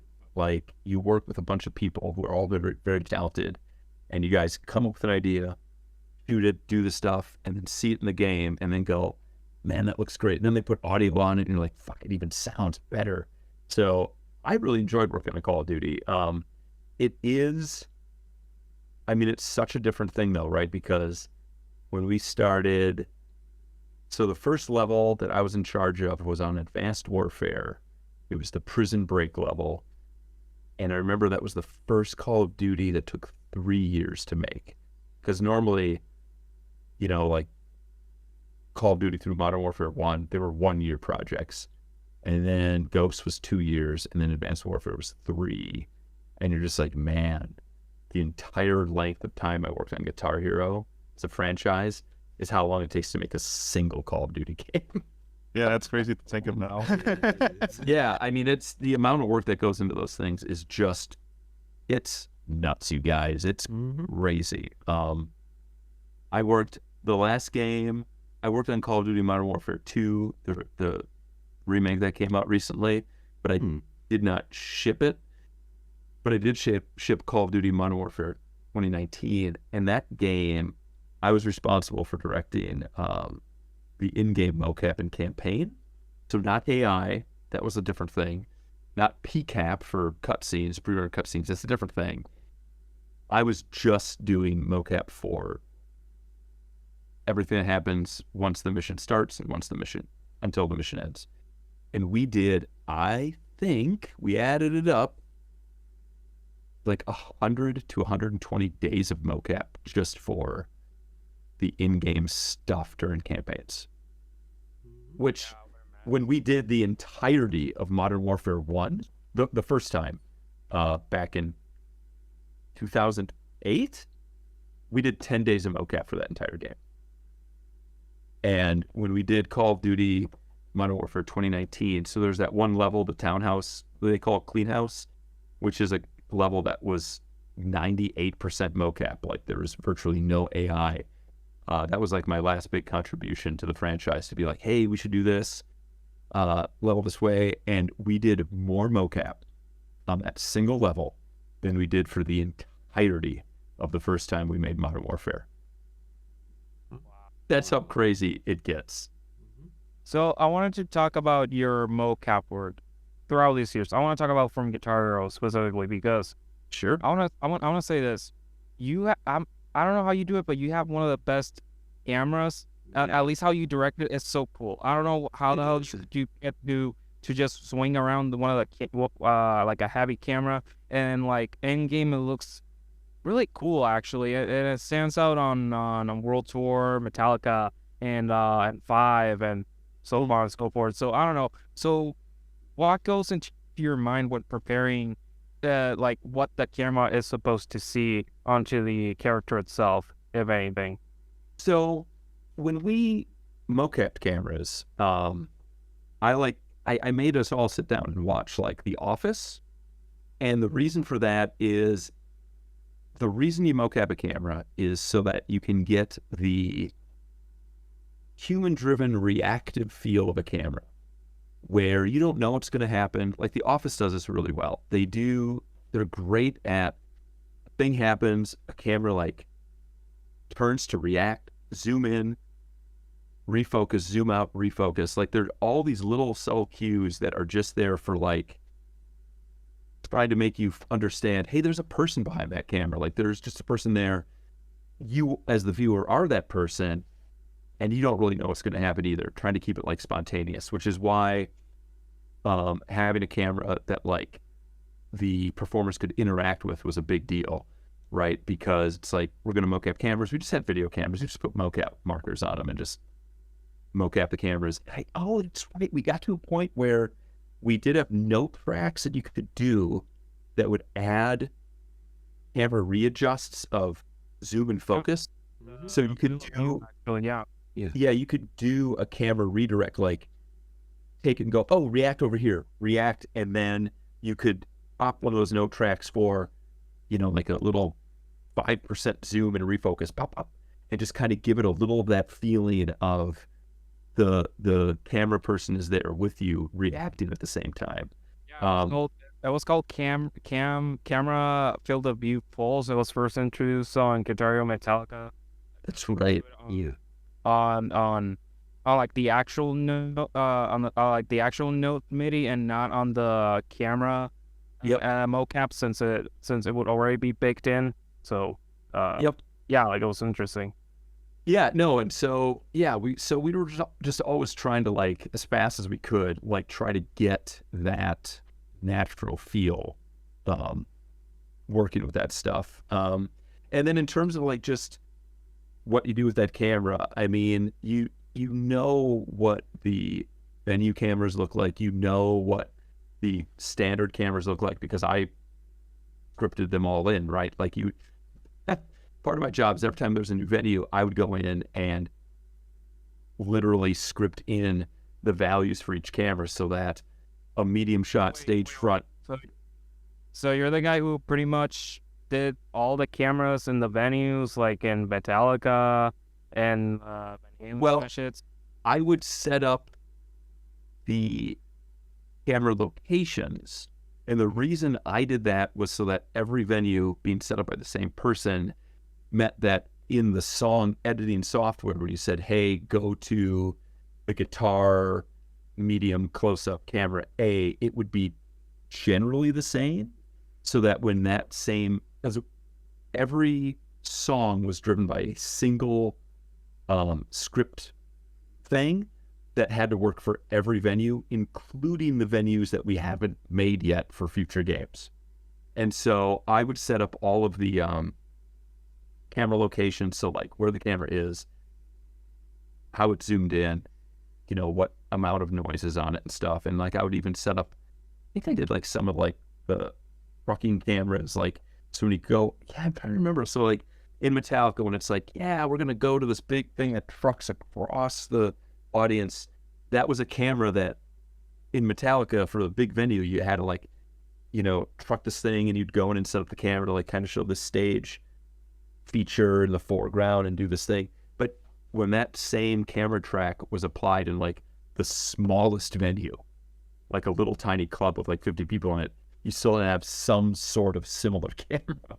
So so I scripted in all those cameras, and then, but the animators that worked on setting up all the camera scripting, like they really did the bulk of the work, right? Because they would take each song, all the stems, bring it into Premiere or Sony Vegas, and like literally craft every cut, because we would literally tell it, hey, every cut to every camera, set it up in Sony Vegas with, you know, drop and drag mocap performances in that are cut to these cameras. Like the animators that worked on those projects really did just so much of that work. So yeah, talking about Sony Vegas for a moment, like you said, and Rob Miller told us that you were using a software development kit of Sony Vegas, and you guys used it for performances on the songs as well. So I wanted to ask, like, were you reviewing the data by, like, I don't know, let's say like actual video footage of the Neversoft employees wearing a mocap suit, or were you guys using like pre-rendered Maya animations? We would use pre-rendered play blasts from Maya. But then the thing that was great about the way that we set up the Sony Vegas stuff is you bring in the stems, you could then trigger via note tracks in the Sony Vegas, like the different cameras, every cut. But then you could drop and drag in mocap that you could like trim, and it would come with its own cameras that you could choose to use or not use. And so if there was a performance from, I don't know, some song that I was just in a mocap suit, or Adam Jennings was, and he does some fun thing with his head and looks at the camera and goes, hey, you could use that in any song, right? You could just go into that clip, edit it, bring it in, line it up in Vegas so it lines up just the way you want. And after all of that, you could just literally hit a single button, which would then compile and export all the script stuff and just put it right in the game. So I would, a few times a week, sit down and review every song in the game and make notes about edits, make notes about moments that we could add or take out or retime, and then talk to the animators, and then they would make changes, because again, we were trying to get through multiple songs every week. Yeah, I would imagine so. So yeah, okay, so now I want to go, so before we get into our community questions, I want to ask something. So on your Discord username, you have something called Snap Ships. Will you mind telling us what it's about, if that's okay? Did you Google Snap Ships? I think it's a toy company. I think that's what I heard. Yeah, so one of the former heads of Neversoft, Scott Pease, and I, after he retired, we started making a thing, which I, designed a lot of, which is basically this thing called Snap Ships, which is a toy line that we invented that is like this constructible toy for making spaceships and mechs and stuff like that. Like, this is like one of the toys. Oh, it's missing the cockpit. But basically, we designed and invented this whole construction system for making cool sci-fi vehicles, and it's called Snap Ships. And we have a board game coming out that uses it. And yeah. Oh, wow. Interesting stuff. All right, so yeah, let's go into some community questions that was asked on the World Tour Definitive Edition server. So Yeah. okay, so I want to start off with Akiva's question. So according to some animation files, you did the for t-shirt mocap for Guitar Hero World Tour. Is there any documented video when you did that mocap? Also, how's your impression? Is there any video? I mean, we have reference video for everything. But that was like, I'm sure that is in a defunct hard drive somewhere in the bottom of a filing cabinet. I certainly don't have it. I mean, you just end up like game dev stuff. Like you just work so fast and so hard that like, oh, do you have the thing for this? It's like, no, no one keeps anything. So no, I don't have, not that I'm aware of at least, any of the footage for that stuff. And my impression, I mean, honestly, I am a person who is enthusiastic, full of energy, willing to get in a suit. So I've probably been in a mocap suit probably 500 times. So it's just one of those things where it's like, hey, it'd be great if we have this like really specific moment. Jeff will get in the suit. Jeff will do it. Let's go. And then I would just get in the suit and do it. Yeah, I can. And then this question from comes from Cookie Dough 3, and it says, "What was your favorite song to record the camera work for?"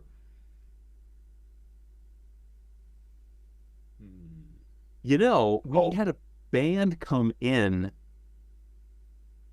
and they were called the Rainers, and they were great. We had them come in and do song performances, like lip syncing to other songs, but like the lead singer was so fucking funny and unique and interesting, and that was really fun to shoot for.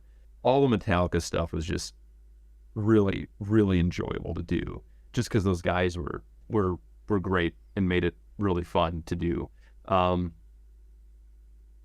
Yeah, I mean, I'm sure there's songs from every game that was really enjoyable to work on. Because when you work with people like Adam Jennings, you're not having fun, you're doing something wrong. I was gonna ask, speaking of the mocap, is there any bands that never really did the mocap that you wish could have came in for Guitar Hero? Like any that never did it. So like Avenged Sevenfold, for example. Like, Yeah. I mean, maybe. I mean, obviously, you'd like to just work with like bands that you like, right? So like working with Pearl Jam would have been great, but there's a real like, man, I would bring up Pearl Jam at Neversoft, and people are just like, shut up about that crap. And I'm just like, what do you mean it's great? And I grew up at a time where I'm like, oh, Pearl Jam's great, and but man, people are like, no, fuck that. How the songs get chosen, all of that rigmarole of the politics of why each song is there, like that was a thing that I never really took part in, which suited me just fine. It's funny because Harmonix was actually going to develop a Pearl Jam rock band game, and I think it had like video backgrounds instead of the 3D stuff. I think it was like live performances, and it used assets from Green Day Rock Band. But we never know how far it went into that, so that's probably one of the. Who knows? Maybe we'll talk to our Harmonix employee later sometime. Yeah. Like honestly. So yeah. Let me see. So this one's funny. So Vi07863 asks, how long did it took for Lars Ulrich to complete the shortest straw mocap? Oh my god, that was oh my gosh, that was a lot. Those were oh gosh, I don't know how many takes we did. There were like 4 or 5 different takes on the video clip. Yeah, what was crazy though is after each one, when he couldn't get through it, right? Like it takes a lot out of him, right? And so I remember we were shooting with Lars, and he was so nice, and at some point he asked, like, is there anything else you guys just want me to do? And Alan Flores was like, could you just do a whole performance of Shortest Straw right now? And Lars just looked at him like, are you fucking kidding me? And he's like, if you're willing to do it. And he's like, all right, let's do it. And he would not quit. He was driven to do that. That was awesome. He was so exhausted by the end of it, though. But again, up for it. Would not stop until he got it. Like, super great. Really great guy. I could tell he was definitely trying to get into it by the end. Like, really, really trying to get through it. You could tell on those video clips he was really trying. And he was sweating it, yeah. man. Well, I mean, yeah, because the whole thing with Lars, right, is like, oh, he does samples, and so it's like, oh, does he really do the stuff? And so Alan was just like, well, if there's anything to prove that he could do the stuff, it would be Shortest Straw. And it was great. So okay, so this is one of my questions because I just remembered right now. But Adam and Alan told us that you guys, when the Beatles rock band was announced, you guys were like, or were pitching something about Beatles Guitar Hero. And there was something about Red Hot Chili Peppers too. I never did anything on Red Hot Chili Peppers, but we did do a prototype of Guitar Hero Beatles to show the estate to try and get their permission to do it. And we had a Beatles cover band come in who were really great, and we did multiple songs. We made a venue. Yeah, we did the whole thing. Like, it was basically a little miniature playable version of Guitar Hero with like 3 or 4 Beatles songs, all mocap from Beatles impersonators that just did a great job. Was it a Fab Four? Yeah, it was. Yep. Those guys were great. But I mean, I got to be honest, like the factory that we were making the game, like I don't think we could have done it justice. What Rock Band did with it was just so artistically just Oh yeah. perfect that it's like, yeah. You should see the custom downloadable content. These guys are monsters. Yeah. The like they released the whole entire Revolver album with Dreamscapes. That's so beautiful. And oh no, you know what? You're gonna love the fuck Jimmy, do you remember what was the album that had the bus in it? I forgot. It was Magical Mystery Tour? yes, exactly. It was, oh my god. That was the first CD I ever bought in my life when I was in college. Wow. And then the second one was Rage Against the Machine. Oh, nice. That's how old I am, you guys. Awesome. Yeah. So, other questions? Okay, so this one is from Ido Tuxedo. He asks, why wasn't Joey Kramer, Aerosmith drummer, mocap used? Like, why wasn't it used in the Guitar Hero Aerosmith game? You know, I'm sure it was. I think he probably contributed towards the drum bot thing.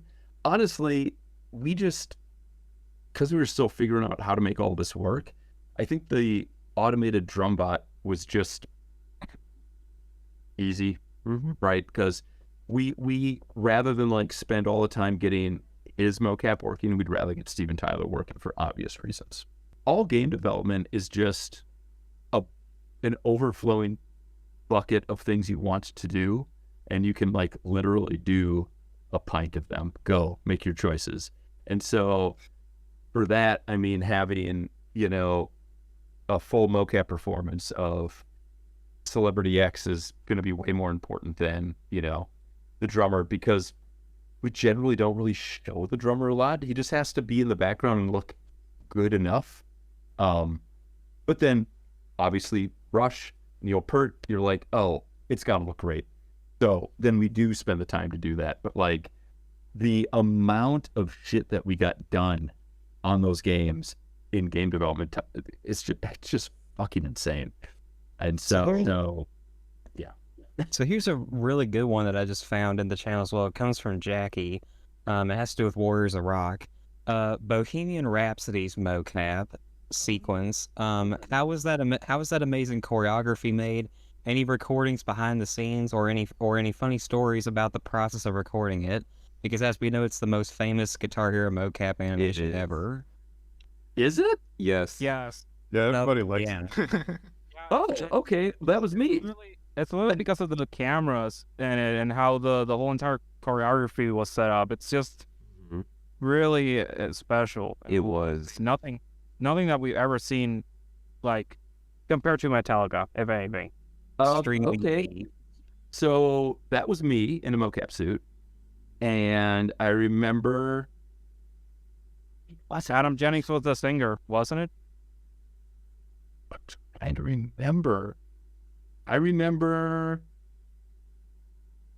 Oh, yeah. So I'm watching it right now. That's right. Okay, so Jennings was in a suit. I was in a suit. I don't remember who else was in a mocap suit. But, like, we literally were just like, hey, we have to do something special for Bohemian Rhapsody. And... yeah, I'm watching it now. Wow, this brings back memories. My God. Yeah, we literally just said, guys, we're going to have Bohemian Rhapsody in the game. If we don't do something special, then there's something wrong with us. And so and because of the way the whole chorus went and everyone like coming in and out, I remember just being on set and being like, okay, this is how we're going to do it. This is how we're going to time it. This is who's doing what part, right? So that we could just make sure that the guitarist, bassist, and singer were all interacting at the right time. Yeah, that's right. So Adam Jennings is the singer for sure, as I'm watching it. And we just basically did one long mocap performance of as much of it as we could.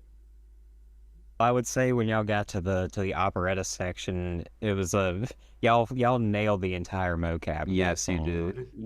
You straight nailed it. It was the Well, I think everyone involved. I wish I could remember who was all in suits for that. I guarantee it was Adam Jennings, me, and like other. Were you the guitarist or bassist in the song? I don't remember. It's so long ago. It was 13 years ago. It was a long time ago. But it was one of those things like when it's like, hey, we're gonna have Bohemian Rhapsody in the game. I just remember listening to it on my drive home from work every night for weeks, just to try and get every little bit into my brain for the timing. And we all did. Like Adam's so good at like just listening and nailing the timing of those little body things, right? And yeah, I forgot about that. What fun. yeah. The most fun songs to play too, like just because like you can try playing it, at least in my personal experience, you can play through, but you can't help but just like watch what the heck's going on in the background. It's like that perfect balance. It's like the animation and the motion capture is like done so well. It just fits the song extremely well. Like y'all nailed it. You did. That's awesome. Well, thank you.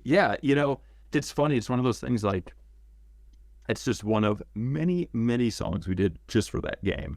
And so in a way it's interesting to like go back and like revisit some of the stuff and look at it, because I haven't looked at it in 13 years. Also, I love the sense of unrealism in it, where during the operetta section where they start going, the camera's on the guy in the middle and then the two from the sides come in, where there's still guitar notes playing, but like no one's playing any instruments. And I love the sense of unrealism there.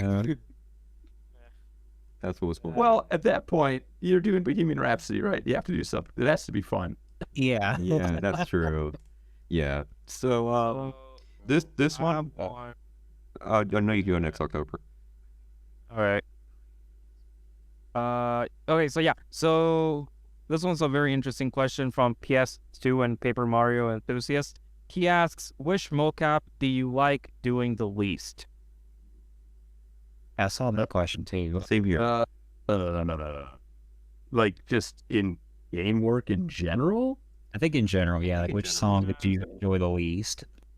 Oh, I don't know. I enjoy all of it. It's all fun to do. Yeah. I mean, when you're working on something like Call of Duty, there's a lot of very mechanical stuff for AI that isn't necessarily the most fun to do. Like you're just trying to make the assets for the system to function.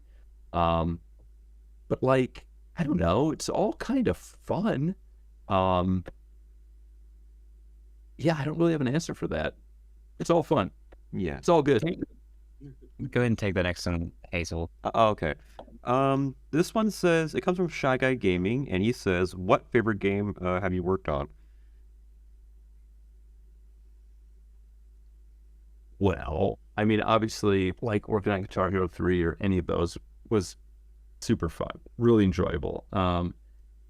It's funny, as an older person, you don't necessarily know what the good old days are when you're doing it, and then you look back and you go, oh, those were the good old days. So Guitar Hero was always really fun. I enjoyed working on a number of different Call of Duties. That stuff to me is really fun. Working on Advanced Warfare was fun because that was a period where Neversoft was in the process of merging with Infinity Ward, and I was in charge of the team doing the Neversoft level 4 Advanced Warfare. And so we were like the last people in the Neversoft building. We shut the lights off so no one even bothered us. We just got to work and just like did whatever we wanted to do to make that level creatively, and that was great.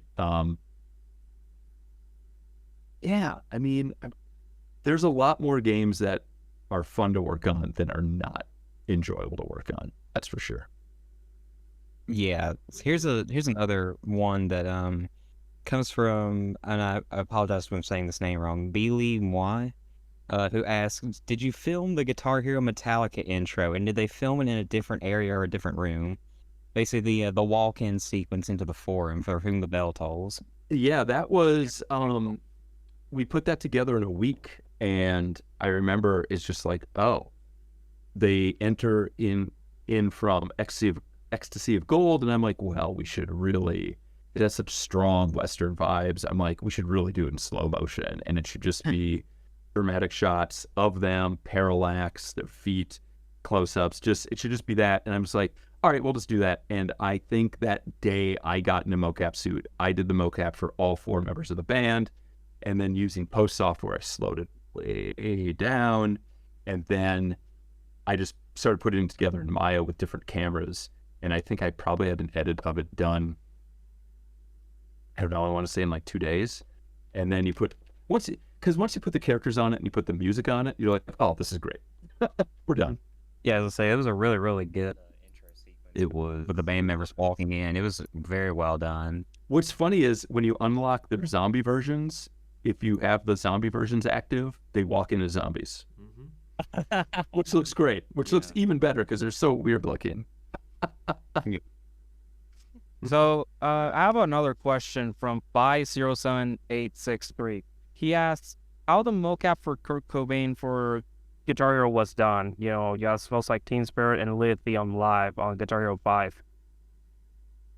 Yeah, that was Dallas Holloway, No Tracker, who loved Kurt Cobain and auditioned and did a great job of, we've looked at a lot of concert footage of Kurt Cobain, and we're just like, this is how it needs to feel.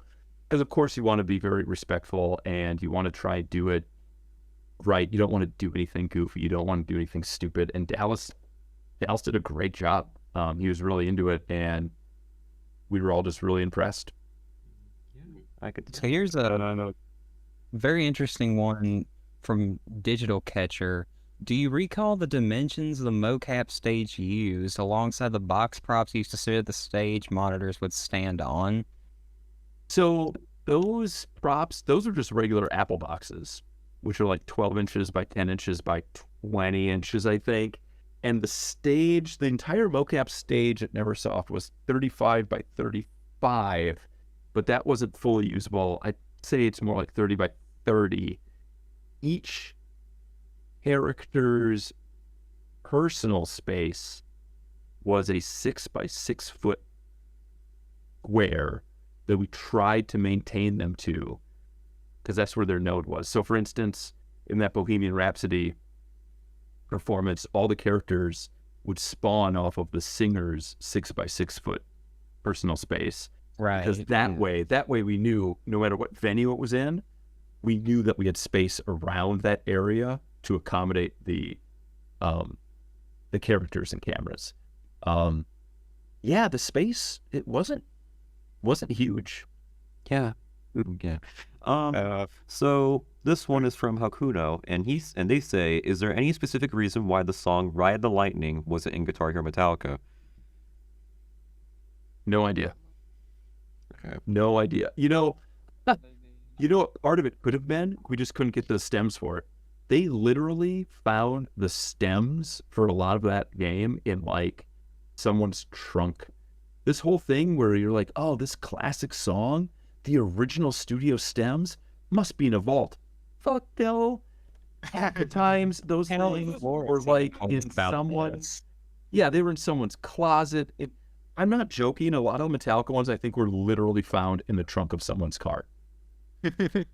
No joke. Like, I could very well see it being a thing like, yeah, we can't get the stems for this stuff. They just don't exist anymore. So I have a question from Baron of Sealand. He asks, was there any animations, intros, or cinematics that you had done that wound up being cut but would have been cool to see any of the games? I don't recall any being cut because we were just racing so fast ahead. When Ted Nugent is like, I insist on coming in on a buffalo, that you're like, well, shit, we need to get a fucking buffalo model. It just so happened that Neversoft had done the gun game, which had a buffalo model, and it's like, great, we'll use that buffalo model, and we'll mocap him on some boxes, straddling them like he's riding in. You're like, shit, I don't know what to do. You just move forward so quickly. I don't recall anything that we did that got cut that we're like, oh man, bummer. You were always just racing to get the stuff that was going to be in the game as good as you could before you had to like race on to the next thing.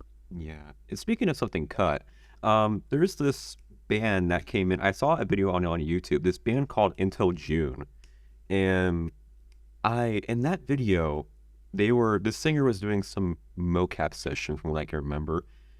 And as far as we know, there's also this one comment from Komori who also said, where they found an unused drum mocap for Jesse's Girl, and it was done by that band Until June.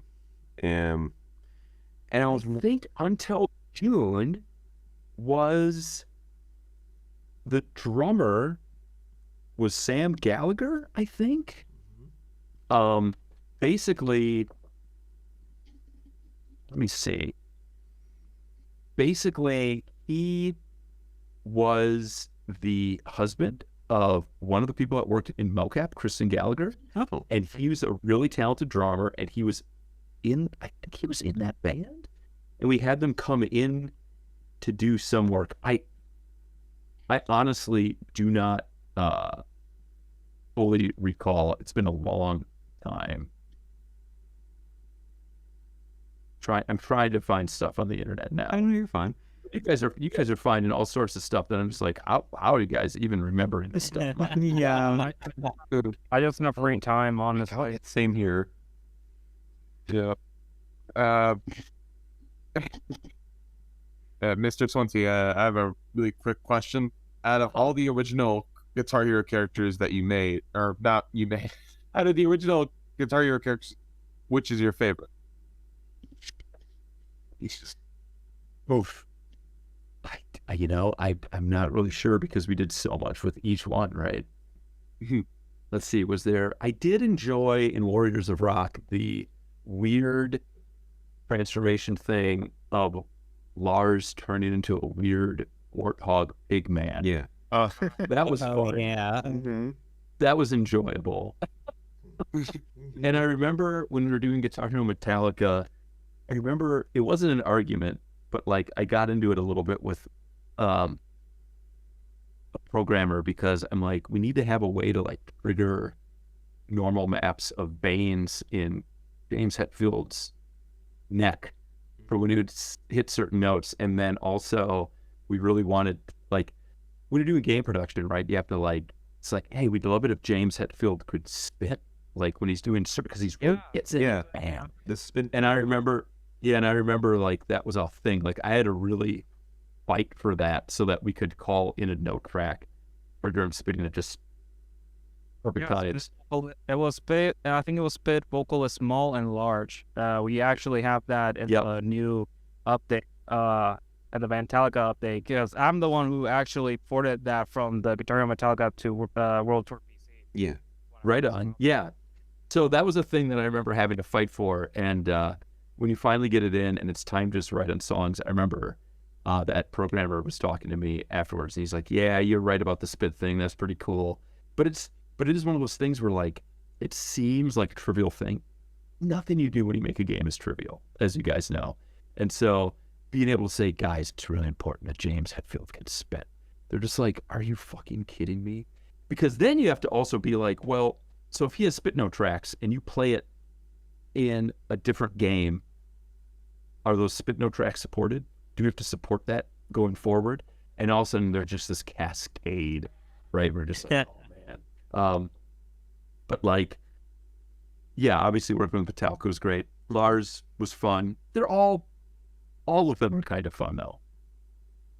There weren't any that weren't fun. Yeah. So, Rough Rider asked, what was the camera that you used exactly for the mocap sessions, or the model itself? Probably like a Sony or something.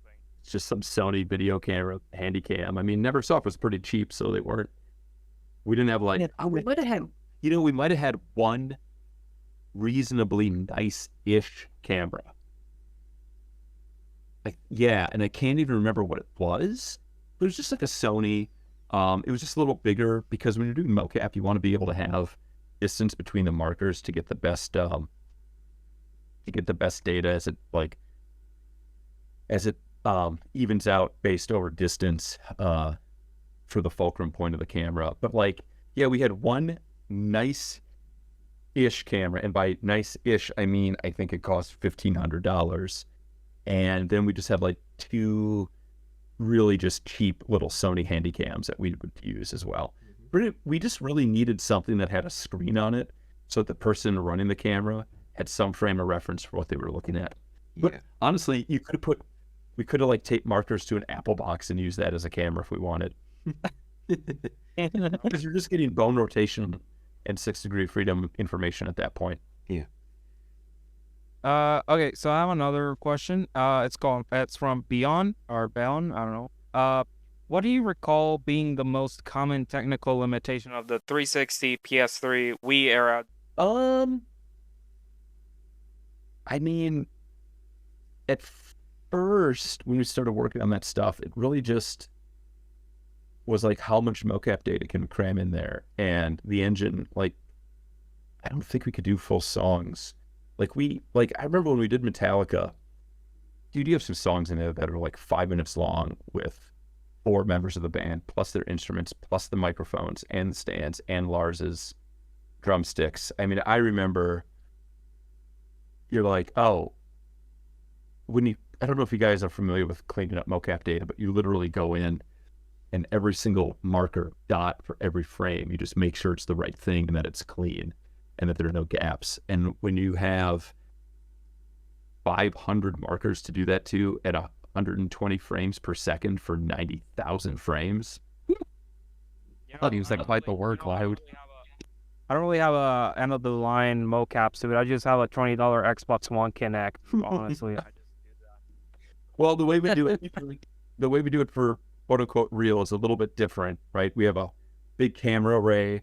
Like the mocap stage I work on now has 46 cameras that all see all the markers that generate centroids for every frame, 120 frames per second. So if you have, just start adding that up and you have to go in and buy, I mean, there is some software that helps clean that stuff up automatically, but I'm old, I don't trust it. I'd rather just go in and do it. And so you end up hand cleaning and looking at every frame at 120 frames per second for an entire Metallica performance of 5 minutes. And you're just like, yeah, that gets to be a lot. Wait, so you guys were running at 120 frames and not 60 frames with those cameras? Yeah. Whoa. Because It's interesting. No, like 60, like, there's a shit ton of keyframes I'm pretty sure you have to do, but 120, holy hell, I can't imagine what you have to go through, honestly. because when you do mocap cleanup, what you want to do is you want to create contiguous tracks of data. So when I have my hand and I have markers on my hand and I move it from here to here over the course of 60 frames, that's, let's call it 10 frames of data. 1, 2, 3, 4, 5, 6, 7, 8, 9, 10. If you're drumming, that stick is moving from here to here over the course of a frame at 60. So what you want is you want more data in order to be able to say, hey, this marker that was here in this next frame, it's here. And if it's too far between frames, that's a lot more work to clean up. That's a lot more, having to identify a marker for every frame. So you want to give it more data to give it more of those smoother curves to work through that data. Yeah. So literally it's much more about translating values. Like it just goes from point A to point B in a certain motion pretty much.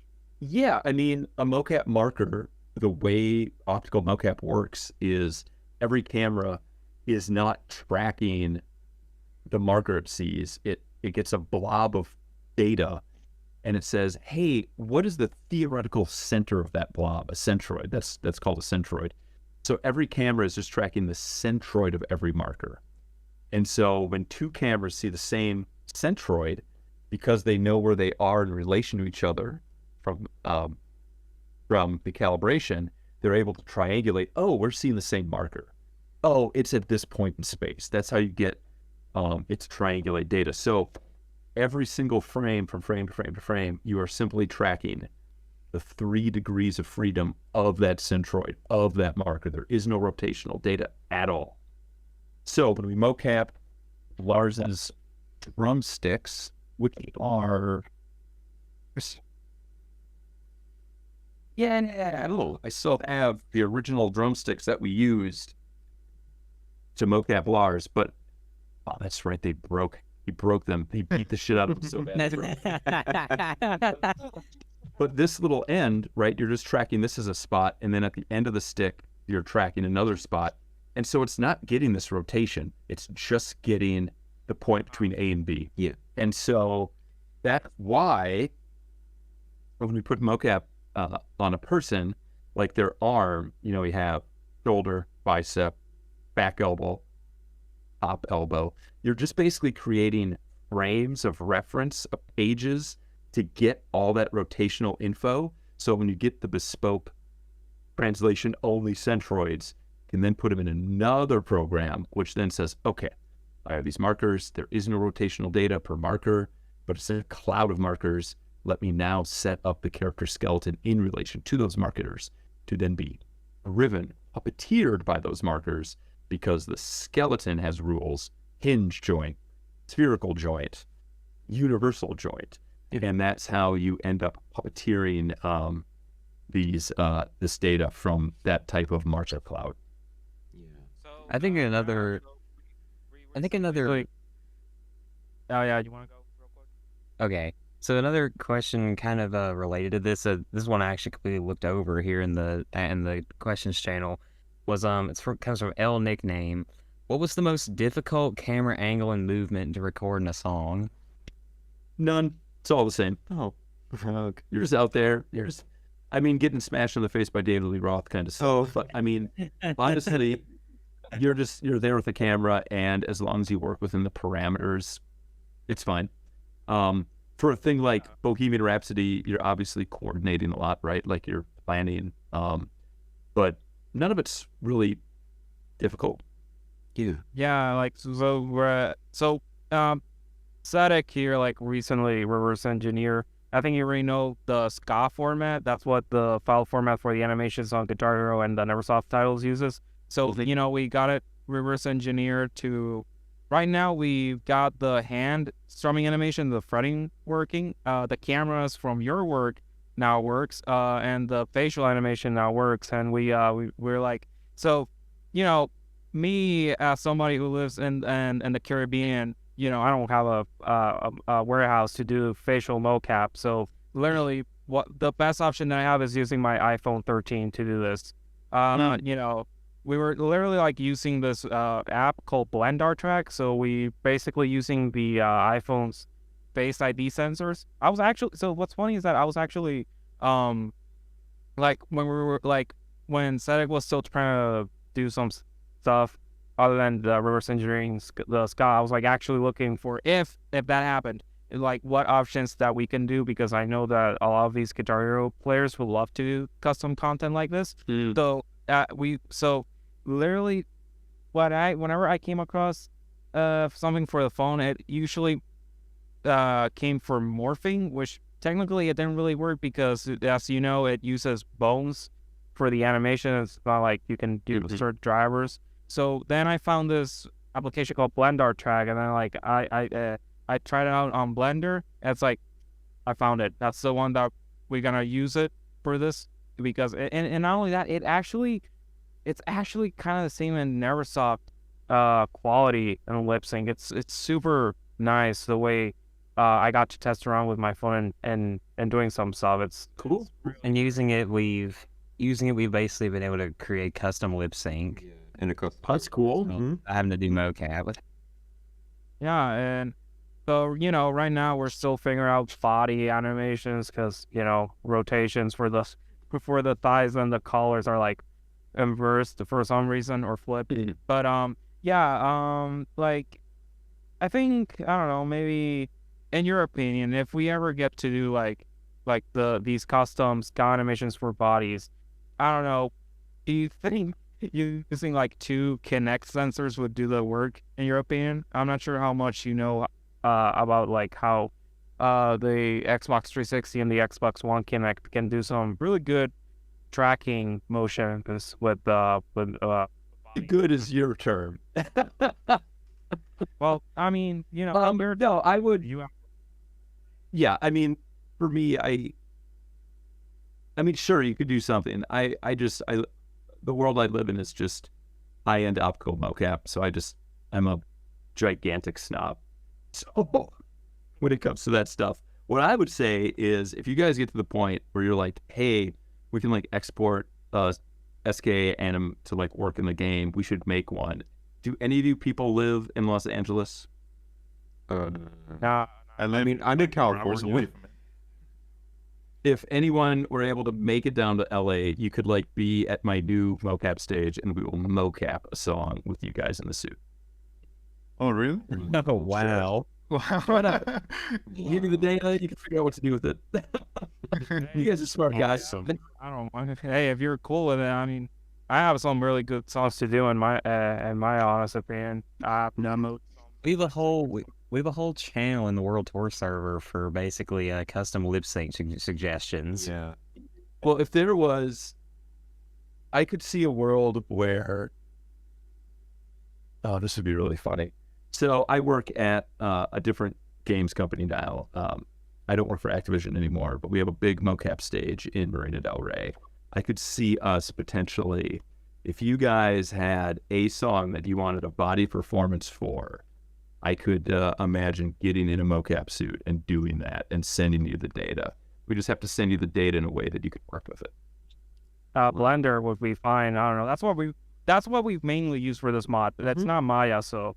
Well, but by data I mean like a phone format.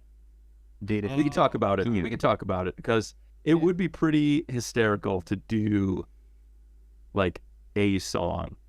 Like again, that would be really, really funny. Kind of like the Doom guy, the Doom creator that made a Doom level like 20 years later after the game came out. Like, it's crazy. Like, it's probably gonna be something like that. Yeah. So this. Wait, I'm sorry. Go on. Yeah, so let's ask some final serious question I need to know from Casper.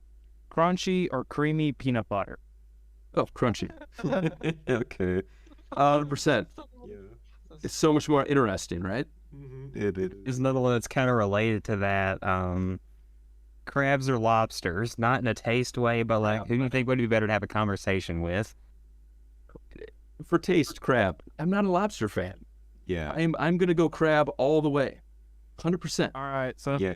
And we have meme to the face asking Coke or Pepsi. Oh, Pepsi. I'm a Pepsi person. Oh, sorry. All right. And here's one final. I think it's like a one final one on my end because it's GH related. So it says, this one comes from Bunny Heels, and they say, did you get to give suggestions for songs to be put in the games? And what songs do you wish you could put in a Guitar Hero game in modern time? So, yeah, they would have everyone at Neversoft could suggest songs.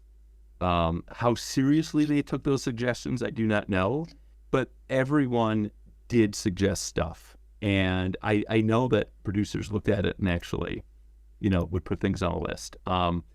Songs that I could put in a game now, I gotta be honest, if I could just go back in time and just get a working Guitar Hero with a good controller that had Boston's More Than a Feeling on it, I'd be all good.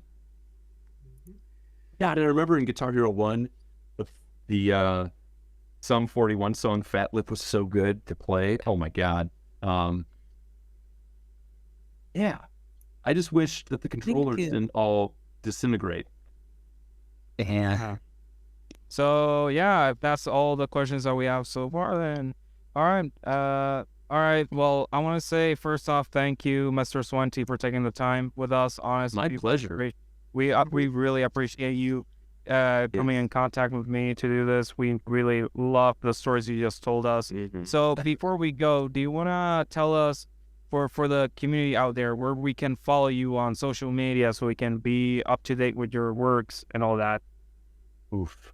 I don't really do social media, you guys, because I'm old and I want to maintain my sanity. But I have a board game coming out called Snapships Tactics. That is kind of cool. People can look that up. And the company I work at now is a game company called Free Range Games, and we have the game that's coming out soon that we announced is the Return to Mario Lord of the Rings game that we're doing mocap for, which is kind of fun. We're gonna see some behind the scenes footages with you guys and Rob Miller, baby. Well, it's funny because Rob Miller actually works at Free Range now as well, and he's actually project director on an unannounced game that I am creative director on. And so we are working on a new thing that hopefully at one point soon we'll be able to tell people about. Pretty excited. Man, it's not easy. You guys know, you guys are like working on this stuff. You guys are like ripping this stuff apart. It is so complicated and so, it's so nuts that like when people are like, oh, what was the story behind this thing? I mean, 9 times out of 10, it's just like, we just need to get a thing done. We just did it. Oh, like it's crazy how mundane some of this stuff.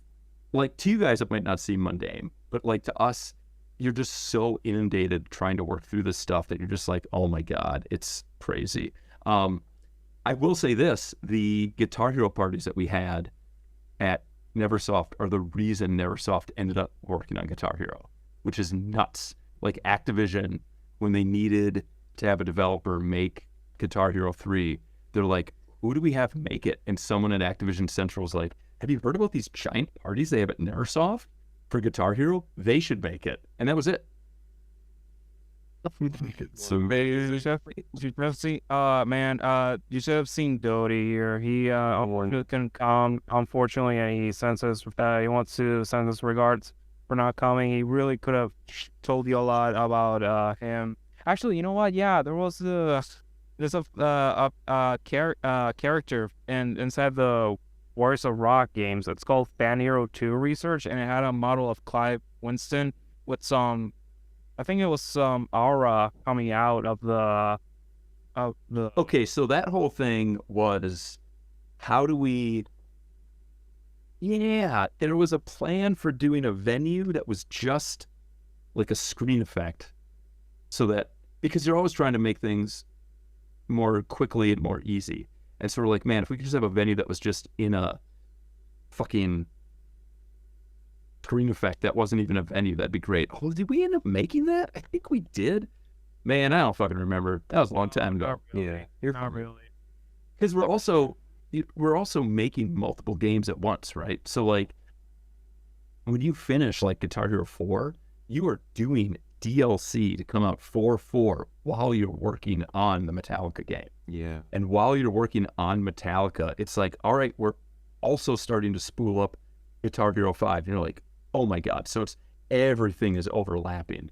So trying to remember all that stuff was pretty bonkers.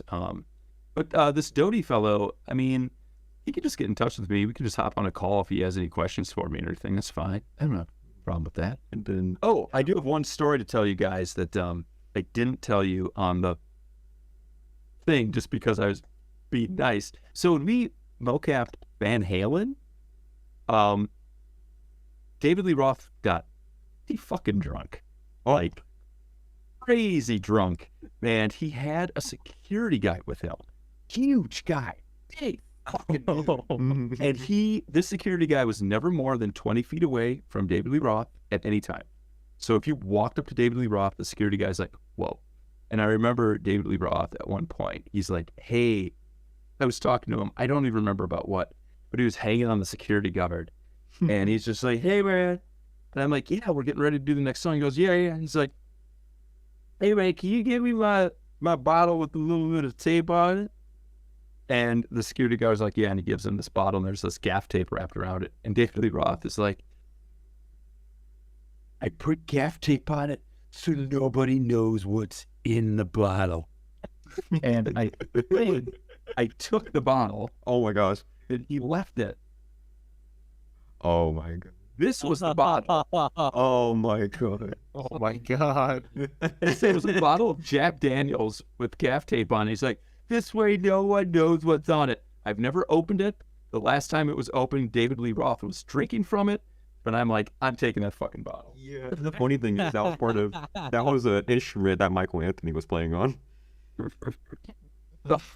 That makes sense. Mm-hmm. Yeah, so that was fun. Gosh, I remember those days were so loose and so like my job was always kind of like ill-defined at work because I directed mocap, but I directed cinematics, but I also like was in charge of like Call of Duty levels, and then I also was in a suit a lot. So like my job was kind of, I don't even know how you describe it, but I kind of I kind of had more freedom than other people there. And I remember when we had Van Halen in, one of the ladies that worked in the office, her name was Beth, she's like, oh my God, Jeff, I am the biggest Van Halen fan. But of course, we're not allowed to have anyone back there. Like they got really strict with people on the mocap stage. I just remember being able to Van Halen was there and we were mocapping them, and I left the stage and went to the front area where Beth was. And I just remember going, Beth, we have a really serious problem in the back that I need your help with. And she's like, oh no. So I'm like, I can't talk about it. I just need your help right now. And she's like, oh. And we walked back because she's like, this was a day no one was allowed on the mocap set. And I remember we walked in and she goes, what's the problem? I'm like, the problem is you have to just hang out and watch Van Halen for like half an hour. That's cool.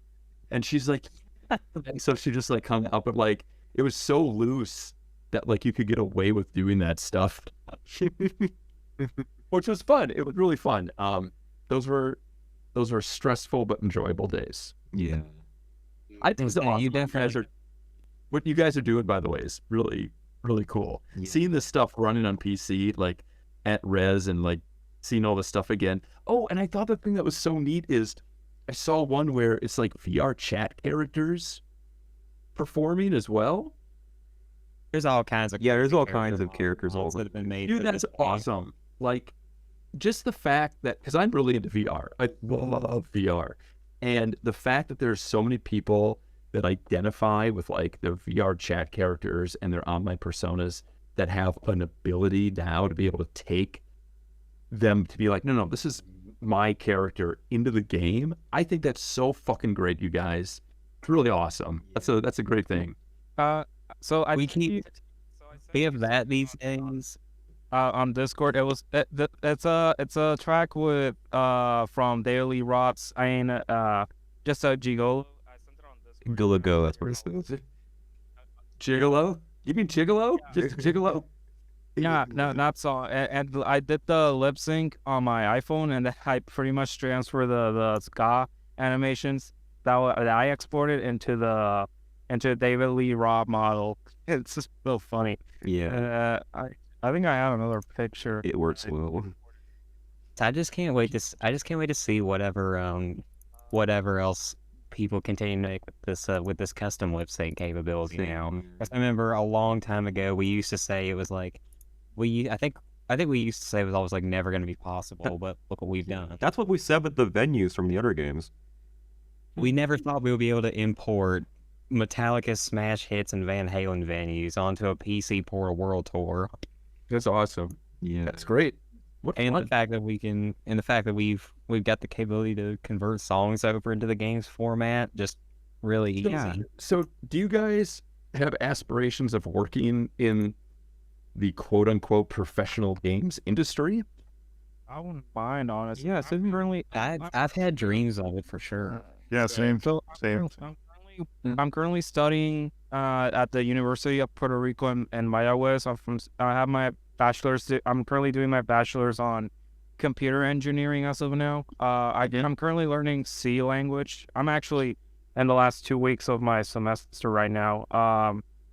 If anything, I wouldn't mind doing video game stuff, honestly. I mean, this is going to sound totally stupid, but like, I know so many people that like the narrative director of Infinity Ward, for instance, started at Naughty Dog in the QA department. Like, it really is legitimately getting your foot in the door. It can be so hard, but like, we have multiple designers at Infinity Ward doing Call of Duty that started in QA who had an aptitude, who wanted to do more. So like, I don't know if you guys are into that sort of thing. Like, I feel like there are more and more and more options. As silly as it sounds to say, oh, you can take a QA job to get your foot in the door. It kind of is one of the ways that actually works. Not that I would recommend working in QA. Anyways, thank you so much for your time, Mr. Swenty. I hope you have a nice weekend, and nice Sunday. Again, I appreciate you so much for the time being. And yeah, so thank you so much, guys, for watching this interview, and I'll see you next time. Yeah. Huge jump.